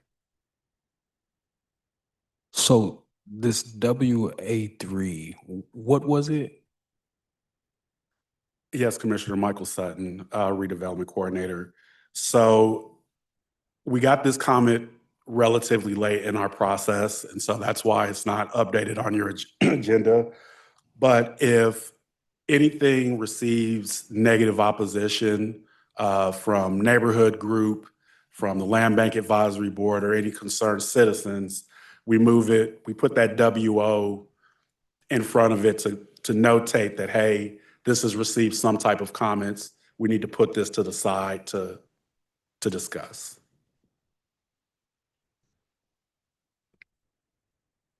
What'd you say, Commissioner? So is this the project we spoke of earlier? No. Got it. No, it's close to that project, but no, sir. So OCP has some concerns about this project here? I think the biggest concern is they just want to speak with the developer. This developer isn't coming in and doing 5, 10 homes. This is literally home for them and their family to live in. It's just one single family home. Got it. So I think that was just the biggest. I just haven't spoke with them. I was just making sure that was it. Yeah. And I want to be clear, because this is where kind of the rub is. If the neighborhood group is meeting quarterly, but the applicant is reaching out in good faith, the question for us as policymakers is, are we going to hold, I mean, if you meet 4 times a year, are we going to hold up the application until that meeting has taken place? To which I would say no. I just do not think that that's reasonable. And I'd be perfectly fine to meet with any a neighborhood group leader, but to wait until April would mean our process would just not be able to go on. Be more than happy to hear from other folks and how they feel, but this is a problem that I can foresee given the amount of land bank parcels that are within the OCP area. Yes, Commissioner Pacheco. Thank you, Chair. Commissioner Pacheco, District 5. I agree. I think it can only potentially serve not only as a detriment to our processes, but also to the people applying for these, right? And so, you know, that sinks their costs for a couple months if they're waiting, things like that. So I agree, and I would still motion to approve this particular one. Okay. There are no other comments. Clerk can get the roll. Roll call. Bynum. Aye. Howard. Aye. Pacheco. Aye. Stites. Aye. Davis. Aye. Vote is 5-0. Motion carries. Okay. Let's do A14 and A15.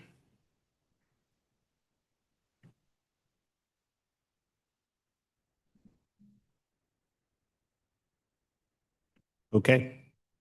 Mr. Sutton, you had already presented. So for the clerk, this is for the Fairlane contractors, starting with 2544 Hiawatha Street. Were there any comments received for this item? No comments were received. Any hands raised online? There are no hands raised online. Okay. For the folks here in the gallery, would anybody like to speak to this particular item?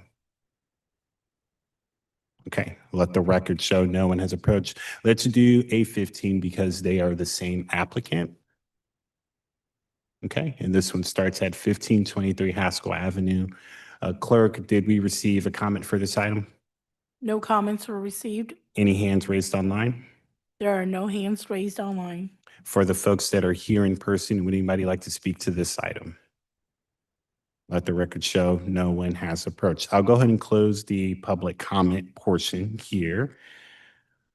Are there any questions from the committee regarding these 2 applications from Fairlane Homes? Fairlane Contractors, excuse me. Yes, Commissioner Stites. Stites motion to approve. Is there a second? Howard, the second. Okay. Clerk, can we get the roll? Roll call. Bynum. Aye. Howard. Aye. Pacheco. Aye. Stites. Aye. Davis. Aye. The vote is 5-0. Motion carries. Okay, and I do want to make sure it was for those 2 items, correct, Clerk? Yes, A14 and A15. Okay, I want to make sure that that was in the record. Okay. Next one is B2. Clerk, did we receive a public comment for this item? No comments were received. Any hands raised online? There are no hands raised online. Okay. For the folks that are here in person, would anybody like to speak to this particular item? Okay. You will have 3 minutes. Please state your name and city of residence and make sure that when you press it, it's green so we can hear you. Good evening, Commissioners. My name is Elnora Jefferson. I'm at Kansas City, Kansas. Thank you very much. I'm standing here in opposition of B2 for several different reasons. Number 1 is environmental, and then number 2 is because of the timing of this application. Oak Grove's neighborhoods meeting will not be until next week. Of the 2, the environmental is the overarching concern that I have. It's right in proximity of the John Garland Park. And there's not very many people here in Kansas City, Kansas, that doesn't have the history of John Garland Park. In fact, early on, there's no records of exactly what was dumped there, absolutely none whatsoever. And at the onset, it was declared a Superfund. It was only the lessening of the restrictions by the EPA that's caused it to be a brownfield. For years, many years, there was nothing that was constructed there at the John Garland Park or close to it. This is on the east side of Fifth Street. It's only just been the recent desire to sell and the options, the land bank parcels that has made this even surfaced. In addition to that, we do know that there's lead. We know that there's other contaminants. We're also in this area in very close proximity to the Fairfax industrial area. We oftentimes get the fiberglass that comes over from the wool fiberglass manufacturing plants. And in 2010, in fact, there are two wool fiberglass plants that are there. One was shut down because every 25 years the EPA goes through looking at the wool manufacturing plants in the United States. And that particular one exceeded all of the other 24 plants.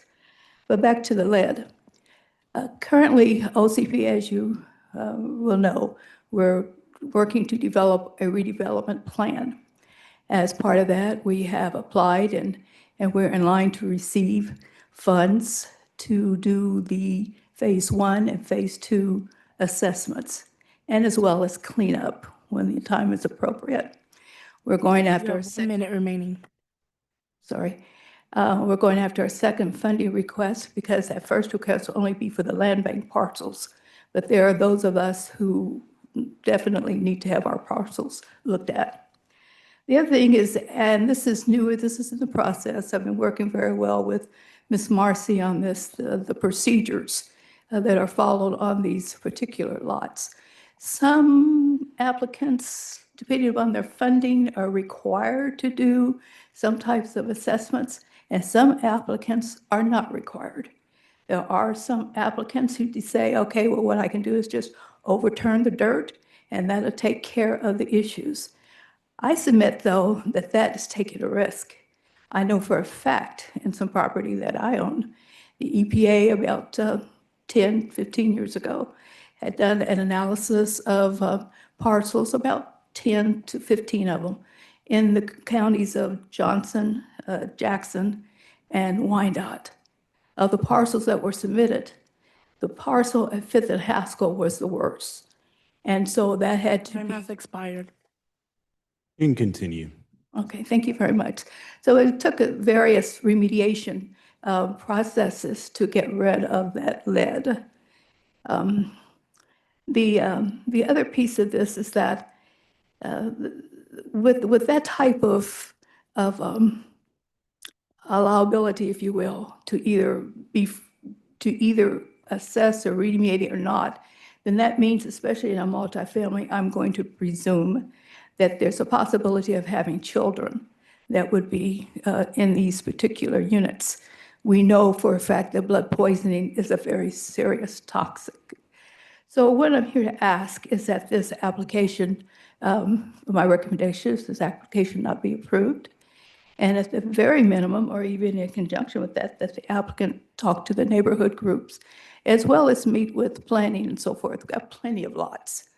Next to John Garland Park is, we've got some options right now across the street to the west of John Garland Park that have the soil gas contamination, which is over and beyond the lead. And I'm speaking from experience, as my late husband and my daughter were actually on site with the EPA. That's the reason we have such a great relationship with the EPA today. So I'm just not saying it because I want to hear. I know for a fact that it's possible, but it's been a while. If you go there, you won't see anything but John Garland Park. You don't know what type of condition that it is. The only people who really play there are the people who hail from countries where they don't know anything about the contents of that particular park. So we have asked for the last 15 years to have a public session on the safety and suitability of John Garland Park, and we've not yet been able to get that pushed through. So I think that's all I have to say. Hopefully I hit all the points I wanted to, and thank you very much. Thank you, Ms. Jefferson. We may have some questions for you, Ms. Jefferson, so don't go too far. But thank you.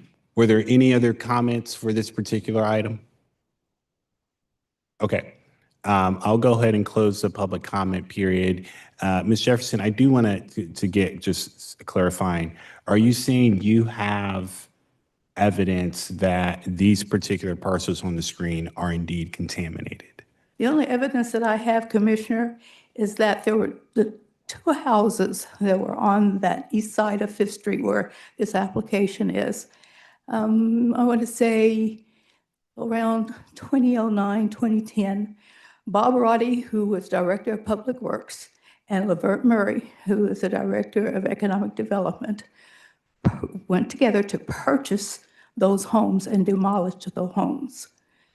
As a neighborhood group, we didn't even know that that was going to happen until we looked over and they were gone. So that was a signal that something perhaps could have been awry. There has been a continual smell of methane. There are vents that are there. Burns and Mac comes out every so often to do the monitoring. It's curious also that I have a document, and I've asked for clarification. The document says there's not supposed to be any kind of what do you call these things? Gas grills, or, you do the barbecues and things like that. And says that clearly in the document, but we have installed, or the government has installed these barbecue grills. And so it just really needs, in my opinion, just a fresh start, a complete start to see what we're working with environmentally wise. Gotcha. Okay. I guess I'm trying to get at, so you're suspecting based upon the information and the experience that you have that there's a possibility or a probability that something could be not just with these particular parcels, but the parcels near John Galvin Park. Is that correct? Yes, Commissioner. Okay. And so I want to note that because this kind of keeps coming up, and we have some evidence on the unified government that it doesn't necessarily definitively say yes or no on the soil, but we do have data on what parcels had the built structure imploded within the land. And we can predict whether or not those particular parcels, if you go and dig them up, that you may have some construction material. So we have some of that. We don't necessarily have anything that would say yes or no. And that does kind of put us in somewhat of an interesting situation. Have you all reached out to K-State Extension since they do soil testing, or is that going to be part of your neighborhood plan? I'm sure that would be part of it because environmental is a huge piece to redevelopment of Oak Grove, especially there. Gotcha. Yeah, and absolutely. That is on the perimeter, or public housing is on the perimeter of that. And so absolutely, it would be ludicrous to go forward, I would think, and not do that. Gotcha. Mr. Sutton, you have something else to add. Thank you so much, Ms. Jefferson. Yes, Michael Sutton, redevelopment coordinator. Myself and Alyssa Marcy have been working with Oak Grove Neighborhood Association for this exact reason. I know Alyssa's in the early stages of getting that set up to get a bunch of lots in Oak Grove tested. Gotcha. Do we have a list yet? I believe there may be one somewhere. I'll have to double check on that and follow up with you, Commissioner. Okay, because I think it would be prudent upon us to get that list. And then if we need to go ahead and put some of these parcels near the park on hold, we can go ahead and move forward with that. Committee, thank you so much for indulging all of that. Hopefully it was educational. Questions regarding this particular application? Yes, Commissioner Howard. Howard District 1. Can we pull this item until we do the proper testing on those parcels? Because I would hate to Sure. Yeah, I would hate to give them those parcels, and that's in fact what Ms. Jefferson is speaking of. And then we're still doing testing to try to figure out what other parcels are contaminated. So just for me, I would just feel safer and better knowing that we're pulling those parcels and doing the correct due diligence. Okay. And by pulling, you're saying kind of hold it over. Sure. Yes. Okay. Yes. Is that a motion? Yes. Like the motion. Okay. Set this item aside. Okay, gotcha, for 30 days. Okay, hold that motion. Commissioner Stites, you had a, Stites District 7. So if we're going to hold it over, it's holding it over for 30 days. Is the testing going to be done in 30 days? No. So we're going to be right back here again in 30 days doing the same exact thing. thank you for that. I think what would be beneficial for the holdover is for us to see if these particular parcels are indeed included in the list, by which we would basically target for soil testing. And so we could find out in 30 days whether or not this is included in the list for soil testing, just to be sure. Commissioner Pacheco, did you have?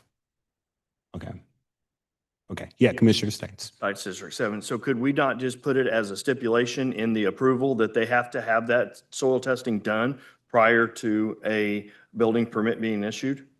That we need to, see evidence that it's a buildable site. Yeah. And then it's not costing us. Put it on the person that's wanting the parcel. Wendy Green, Deputy Chief Counsel. So that could be part of the option agreement, or it could be, I mean, that's what really the option agreement is for, is to even see if during that year or 2 years that we give them during that option period, if the site that they're trying to get is even buildable. Can they get permits on it? Is it, is it something that they want to spend the money on? Are they going to run into any impediments? So that would be something that could happen within that option period, is grant the option. And then if they do the testing and determine, no, there's contamination, then they could say, no, we're not interested, and they could look to other land bank sites. Sure. Commissioner Howard? So they wasn't aware of this in the beginning? So I don't know if they were aware of those specific sites, but we have it posted all over our application in multiple places that these lots may fall under brownfields. So we have that posted. When you're applying for a lot, there's no way you can get through it without seeing it multiple times that, hey, this is kind of a buyer beware type of deal. Do your due diligence on the lot before you start building. And we do mention that, though, even though it's on the website or the application process, we do mention it to them, make sure that they're aware of that. That is correct. Got it. So they're well aware that this may be a contaminated site. I would say if they're using a land bank lot east of 635, they should be aware that there might be a possibility, just simply off of what Commissioner Davis said. Just so many houses were buried on site, and we have an idea of which ones, but obviously we missed some in there too. So we just always let people know, when you're doing an option agreement, do your due diligence. That includes if there's any environmental risk, if there's utilities in the area, if it's a buildable lot. So, yes. Thank you. Commissioner Biden. Chair Bynum at large one. Wendy, can you then clarify for me? I understand what you're saying about that's part of the concept of the option, is to determine if in fact the parcel I want can be safely built upon within our unified government processes, starting with the giving of the option and everything that happens after that to the day that I open the front door to my new home. Is there a requirement in our processes that says, and if it's contaminated, it must be remediated before a building can be placed there? Because if not, we're back to someone potentially building a multifamily structure on contaminated soil, which is not a good idea. Correct. Wendy Green, Deputy Chief Counsel. For that, I would have to double check with building and the permitting processes and the licensing processes. I am not 100% sure on that. I do know that we tell everybody when they get these lots that it is, again, they're buying them as is, and they need to do their due diligence to see if they need to remediate. But again, if it's not part of that process, no, we would not be able to tell them that they had to do that before they could get a license. I would have to check to see if they are told that they need to show proof of no contamination before that they would be issued a permit. I'm not 100% sure on that. I think I would appreciate knowing better than I do right now, if that is in fact part of our building process or not. And I'm sorry that I don't know, because we give away dozens of options, or not give away, but you know, we do dozens of these every month. And as has already been stated, we know that east of 635, the chances are high that there's soil contamination. So, okay. Yeah. Thank you. Commissioner Stites. Stites District 7. And also, just because a site is contaminated does not mean that it's not buildable and that you cannot get it to a buildable state, right? So, I mean, just because somebody says it's contaminated does not mean that it cannot be built upon. There are, I mean, there's measures to make it buildable. Yeah. To seal it off, cap it off, do the things that need to be done, but it still can be a buildable site. Sure. Yes, Commissioner Pacheco. Checo, District 5. So just so I understand the mechanics of it, so then if we were to, let's say, approve this, then they would still have to go through all the process that anybody would go through anyway. Yes. And what we can do, well, I'll ask directly for staff, regardless of how this vote goes, is two things. Number one, as Commissioner Bynum had requested, that we check with the NRC to see just what those particular requirements, not just for this, not just for East of 635. I think that should just be a part of the process of building, just to make sure you're not building on anything contaminated. It could be out in Piper, be out in Bonner, it could be out wherever. But just to make sure that if our code or staff or administrative process is speaking at all to this, because who knows, what does that look like? And then from our land bank staff, if we can get the list, if there is a list that has been put together, I know we're still kind of in the early stages. I don't want to get ahead of what that those remediation efforts will be, and if it would be prudent upon us to put a hold on some of those parcels so that for that time being, that process could happen. Absolutely would want to do that, but we need to know. Yes, Mr. House. Ellen House, Assistant County Administrator. If a project is using home funds from HUD, then it does require a phase one environmental review prior to the building. So on some of these projects that have gone through land bank that are on lots that have gone through that phase one environmental review and been cleared to build. So I don't know about the specifics of this project, but if it were to try and access those funds, it would need that phase one environmental and it would need to pass it in order to proceed. Yes. Wendy Green, Deputy Chief Counsel.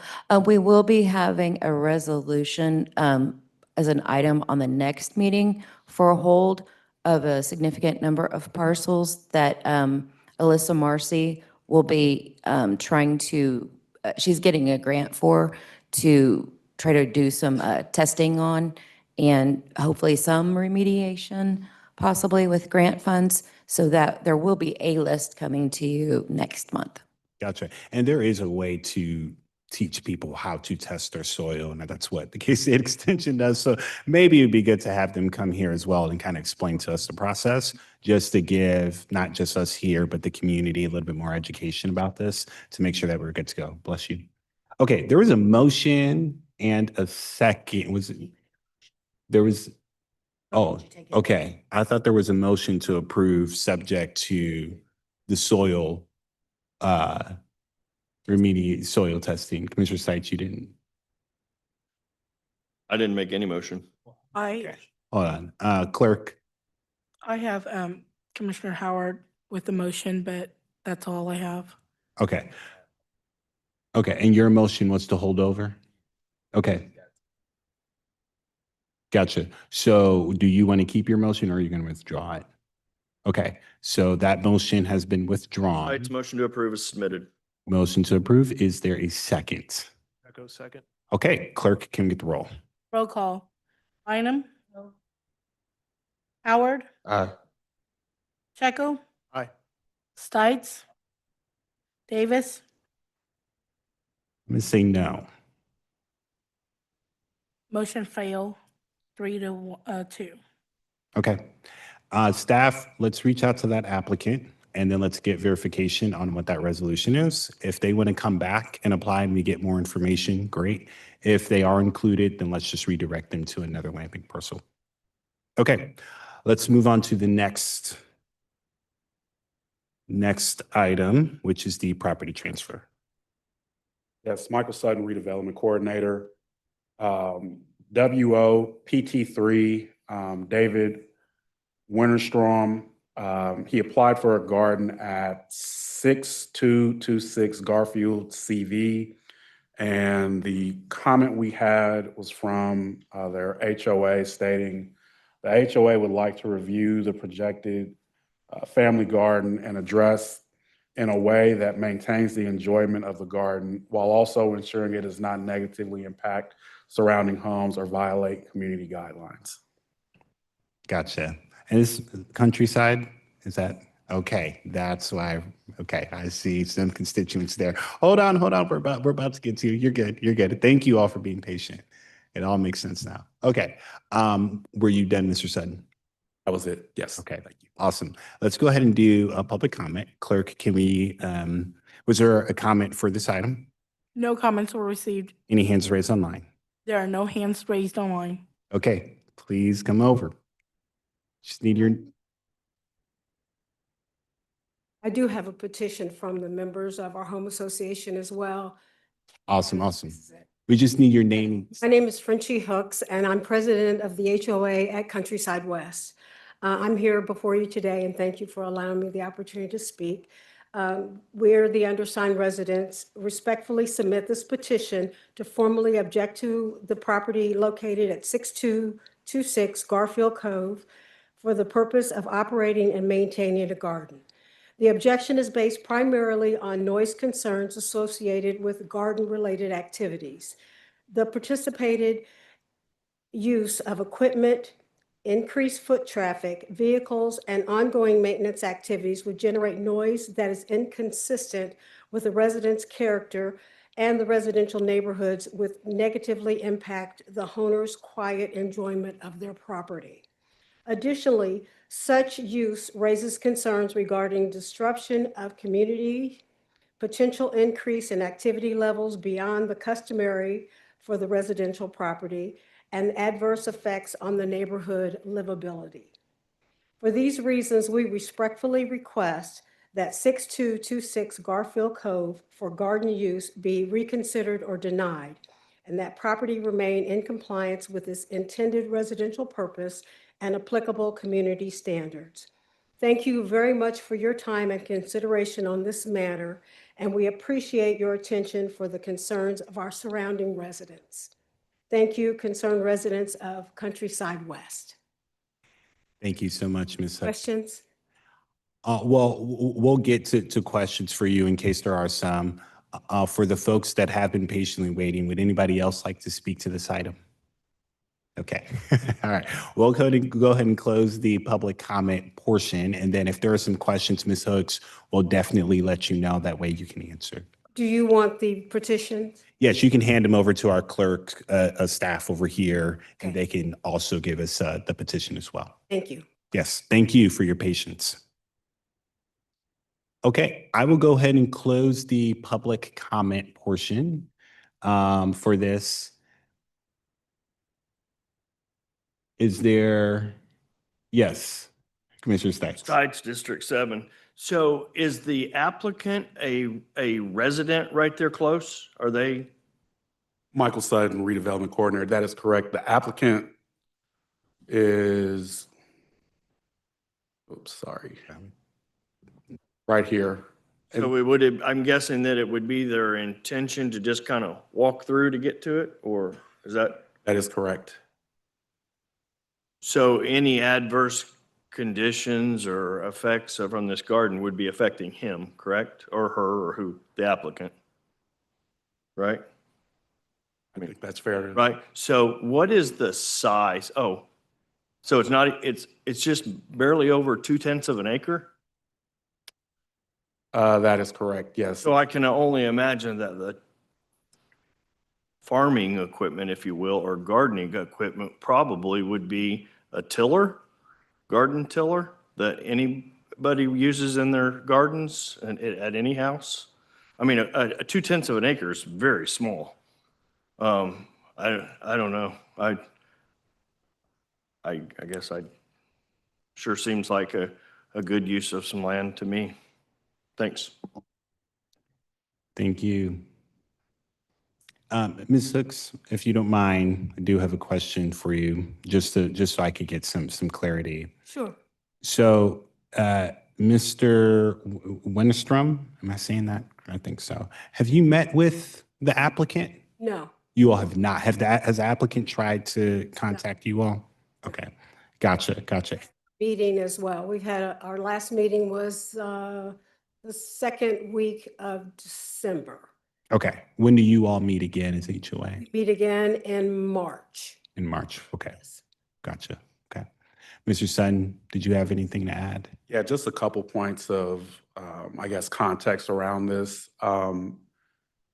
This applicant already has a yard extension at this adjacent lot right here.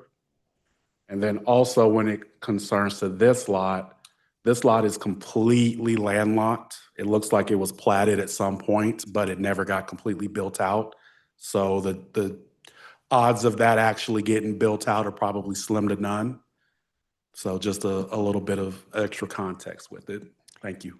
So, Mr. Sutton, just to get clarity, where does the applicant live?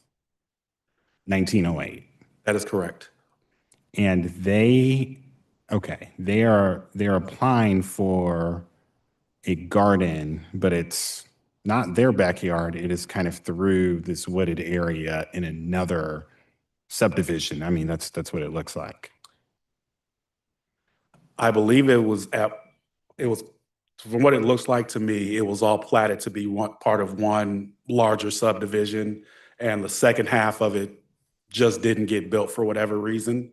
So if this was built out, this would just literally be, around the corner and just up this roundabout, not roundabout, cul-de-sac from his house. I would assume this would be shorter than like a 5-minute walk from his house. Okay, thank you for that context. Commissioner Bond. Thank you. Ms. Hooks, can you refresh my memory? I'm sorry, I'm losing my voice. Can you refresh my memory? Have you been in that neighborhood a long time? 14 years. Okay, I feel like this neighborhood was specifically built for those homeowners whose homes were taken to build 635. Am I remembering that correctly? You are correct. And so this plat that you're mentioning, Michael, that's landlocked, I feel like there was probably some neighborhood design that didn't get finished. And technically, I could be wrong. This homeowner at 1908, this parcel doesn't touch his parcel.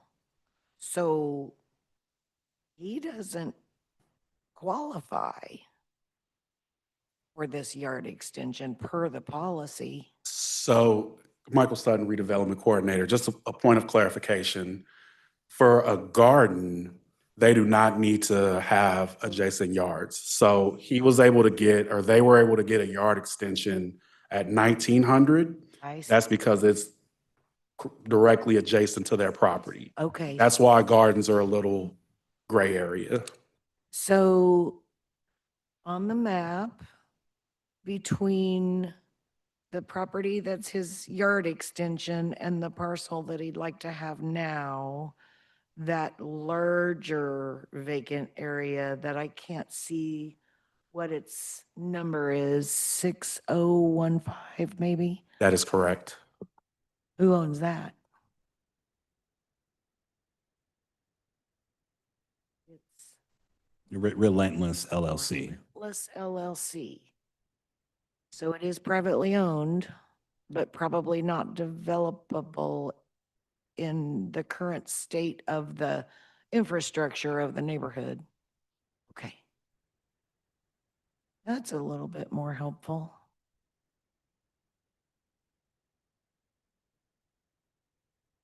I'm inclined to ask the committee to hold the application until the March neighborhood meeting for the gentleman to attend the meeting and talk with the neighborhood, the homeowners association. So I guess I'll make that as a motion. Can I technically hold an item that long? Wendy Green, Deputy Chief Counsel, you can only hold the meeting for, or the item for 30 days, so it would have to be to the next standing committee meeting. And then what would happen? Could I hold it again? You could, To get us to March? you could. I would move that we hold the item until our next standing committee meeting in March for the purpose of meeting with the neighborhood.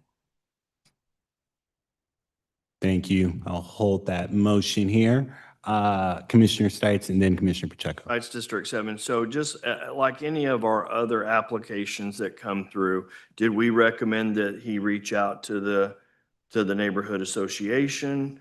And did he just not do that, or do we know? Michael Sutton, redevelopment coordinator. As you stated, with all of our applications, we tell them that they need to reach out to the neighborhood group, whether they do or not. Some CC me in a response, and I know that they've reached out. Others, I have no idea. I guess what I would be asking is, since we know that there was some opposition, maybe that would have been some good follow-up prior to tonight's meeting to say, hey, did you reach out? Did you? I mean, I know you're already doing a lot, and I'm trying to put more on your plate. I'm just saying it would have been, hey, what was this outcome of your reaching out, if you did or didn't? And maybe the Ms. Hooks would like to, was there, can I ask her, or if there was there any attempt by the person to No, you? Okay, so, and you would be the person that he would contact? yes. Okay, so that was what I wanted to ask. Thank you. And just to provide a little bit more context, and I don't know this particular situation, but just for Commissioner Stites, in staff's defense, sometimes the opposition is made aware to them the night of or a day before. And so there's not enough time to go and kind of try to get ahead of that, just because, I mean, the applicant can withdraw their application literally 24 hours beforehand, and then you all are working with us. And so I don't know what this particular situation is, but just to give a little bit more context there. Commissioner Pacheco. Thank you, Pacheco, District 5. This is for Ms. Hooks. Could you explain again one of the complaints that the applicant is disruptive or noisy? I don't want to use a word that's negative if that's not exactly what you use, but just could you explain that again? Sure. The location of the garden would be directly behind one of the residents' homes. And that gentleman works different hours. And so we were, we talked about it at our meeting, our last meeting, and he said that he was a little concerned. I mean, because if Michael sends me something in regards to our community, I talk to the community about it. And so we talked about it, and he was a little concerned. Plus, we only have 33 houses. There's not a whole lot of them. And they're, in a fairly nice neighborhood, and we'd like to stay that way. We have our challenges like all the other communities in Wyandotte County, but we also would like to be very upfront and forward with the best that we can do for our community. And that's what I'm there for. When there's a situation, I try and get ahead of it and take care of it and do what's best for the community. I'm concerned about having a garden with the curb appeal and what it would look like if someone wanted to try and sell their home and they've got these I don't know what kind of vegetables or whatever they're trying to, they're going to do, and the property value would go down. Then that looks terrible on my part, that I've not done my part on making sure that our community is the best that it can be. So that's my concern, but I brought it to the community, and we got 11 of the 33 homes to be represented in the petition. So we've got quite a few of them interested and concerned, and it's my responsibility to come forth and bring those thoughts and ideas forward to you. Thank you, and I appreciate that. The thing I was trying to get to was it seemed like there's some sort of a pre-existing concern that this person who's applying already makes a lot of noise doing other things. Well, they've got several individuals there, plus the fact that they already have a garden extension, given if it was, I didn't detest that, I was concerned, but I knew it was part of their property. So I'm like, okay, fine. If they need a garden, I'm all for fresh food. That's excellent. I don't have a problem with that. But when he was telling us that he was going, or in the comment, that he was going to walk across because it was close to his home. And I'm like, wait a minute, this isn't your house. So, I have to take on all 33 houses and not just one. And I have to do what's best for Countryside West. And I think it's best for us to either ask you to reconsider, to deny, or whatever step takes place to take on the 33 homes. Thank you. No problem. Yes, Commissioner Bynum. Bynum at large one, I want to rescind my motion. Thank you. Committee, here's what I would recommend, and Ms. Hooks, thank you so much. I believe, is that your husband? That's Husband. Hello, Mr. Hooks. So thank you all so much for your patience.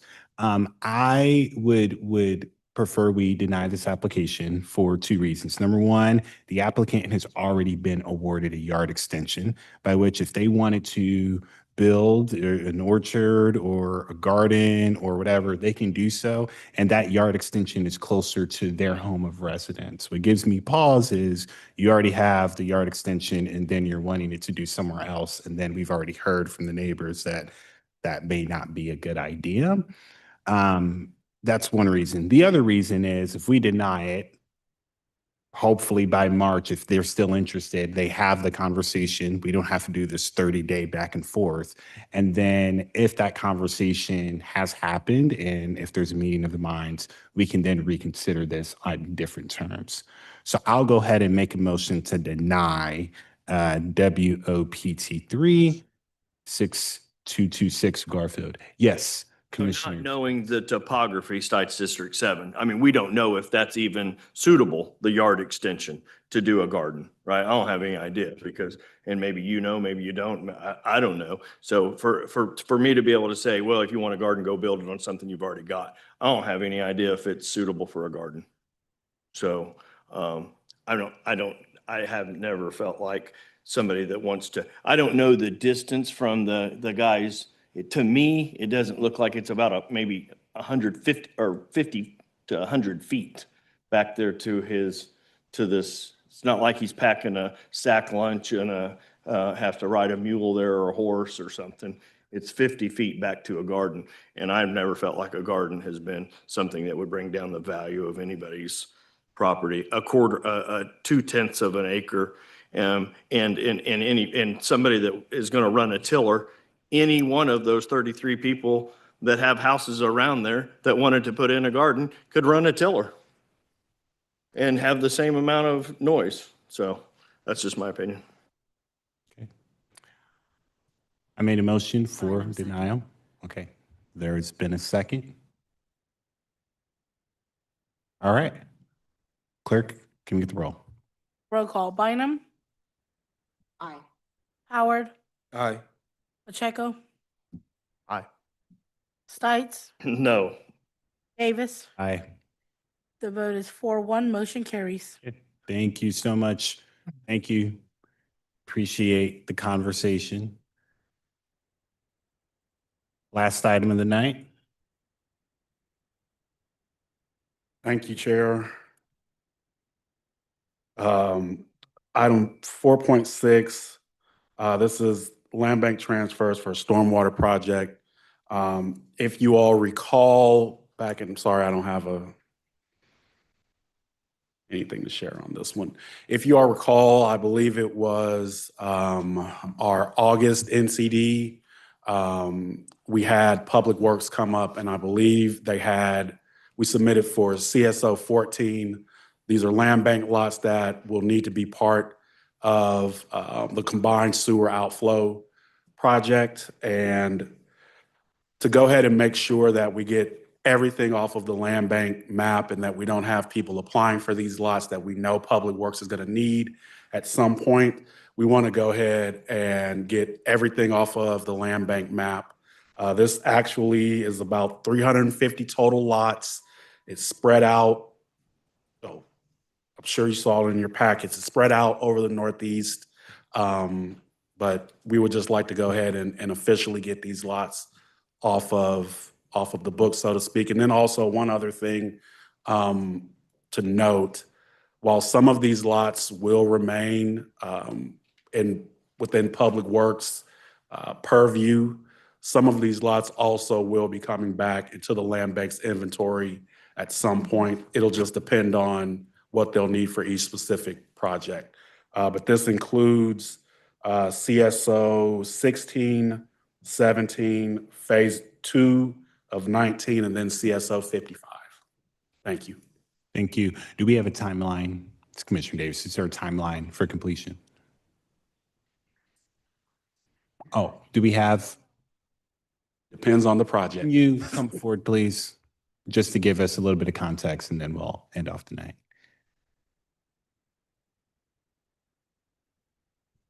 Christina Blevins, Public Works. It depends on the project, what the timeline will be, but all of them, like CSO 14 is 95% design, so it'll be pretty soon. CSO 17, we're going out for surveying now, so it'll be sometime in the next 2 years to be complete, because we have to go through design and then construction. CSO 55, hopefully, we're waiting for SRF funding. We might get that soon. We were notified today of some things on that, and that would be like for CSO 55. So it would get started soon as well. So the exact timeline, I'm not positive because it depends on a lot of things, but all of them will be started within the next year or two. The projects for all of the ones that you're asking for in this hold. Yes. Gotcha. Completion dates will vary because some of them are very large projects. It'll take several years to finish. Gotcha. Okay. One thing I ask just land bank staff is that we just track where these different projects are so that as they are completed, we can then put them back into the land bank and we don't have, multiple iterations of this committee or the commission have them leave these parcels in the hands of the unified government. We wouldn't take land away from the unified government and give them to the land bank. And we don't want to keep them any longer than we have to either. Yes. We've been, Michael Sutton, Redevelopment Coordinator, we've been making sure that we coordinate very closely with Public Works with this project. That's why we're trying to go ahead and get everything off of our maps now so we don't run into any issues. Perfect. Okay, let's do public comment. Yes. One more comment on that. Allen House Administrator, in the conversations with Public Works too, we're talking about the buyer beware earlier. There is a correlation between properties in the land bank that are going to be used for CSO and properties that have propensity for flooding. So this is also protecting future people that are looking at land bank properties by taking the ones that are most prone to flooding off of the tables, so that we don't accidentally or not give somebody a property that then is prone to flooding, in 5 years or 10 years. Yeah. No, thank you for adding that context, Mr. House. Kind of trying to be proactive best as we can. Clerk, do we have public comment for this item? No comments were received. Any hands raised online? There are no hands raised online. For the folks here in person, would anybody like to speak to this item? Okay, I'll go ahead and close the public comment portion. Is any comments or is there a motion? Yes, Commissioner Stites. District 7, I just have more of a question, really. So and not particular, doesn't have to be the last item that we were talking about, but that particular parcel's not paying property tax today, correct? Because it's in the land bank property, Correct. right? So if somebody would have got it as, I don't know, in a garden, then they would start paying property tax on that lot, right? Correct. Gotcha. Thank you. Any other questions or comments? All right, is there a motion? Motion to approve the land bank items for stormwater improvements. Davis, second. Clerk, can we get the roll? Roll call. Bynum? Howard? Aye. Pacheco? Aye. Stites? Davis? Aye. Vote is 5-0. Motion carries. All right, we made it out of here before 8 o'clock. Thank y'all so much. Have a good night. Oh, moved. Okay, is there a second? Checo second. All right, clerk, can we get the roll? Roll call. Bynum? Aye. Howard? Aye. Pacheco? Aye. Stites? Davis? Aye. Motion is 5-0. Motion carries. Thank you so much. Everybody have a good night.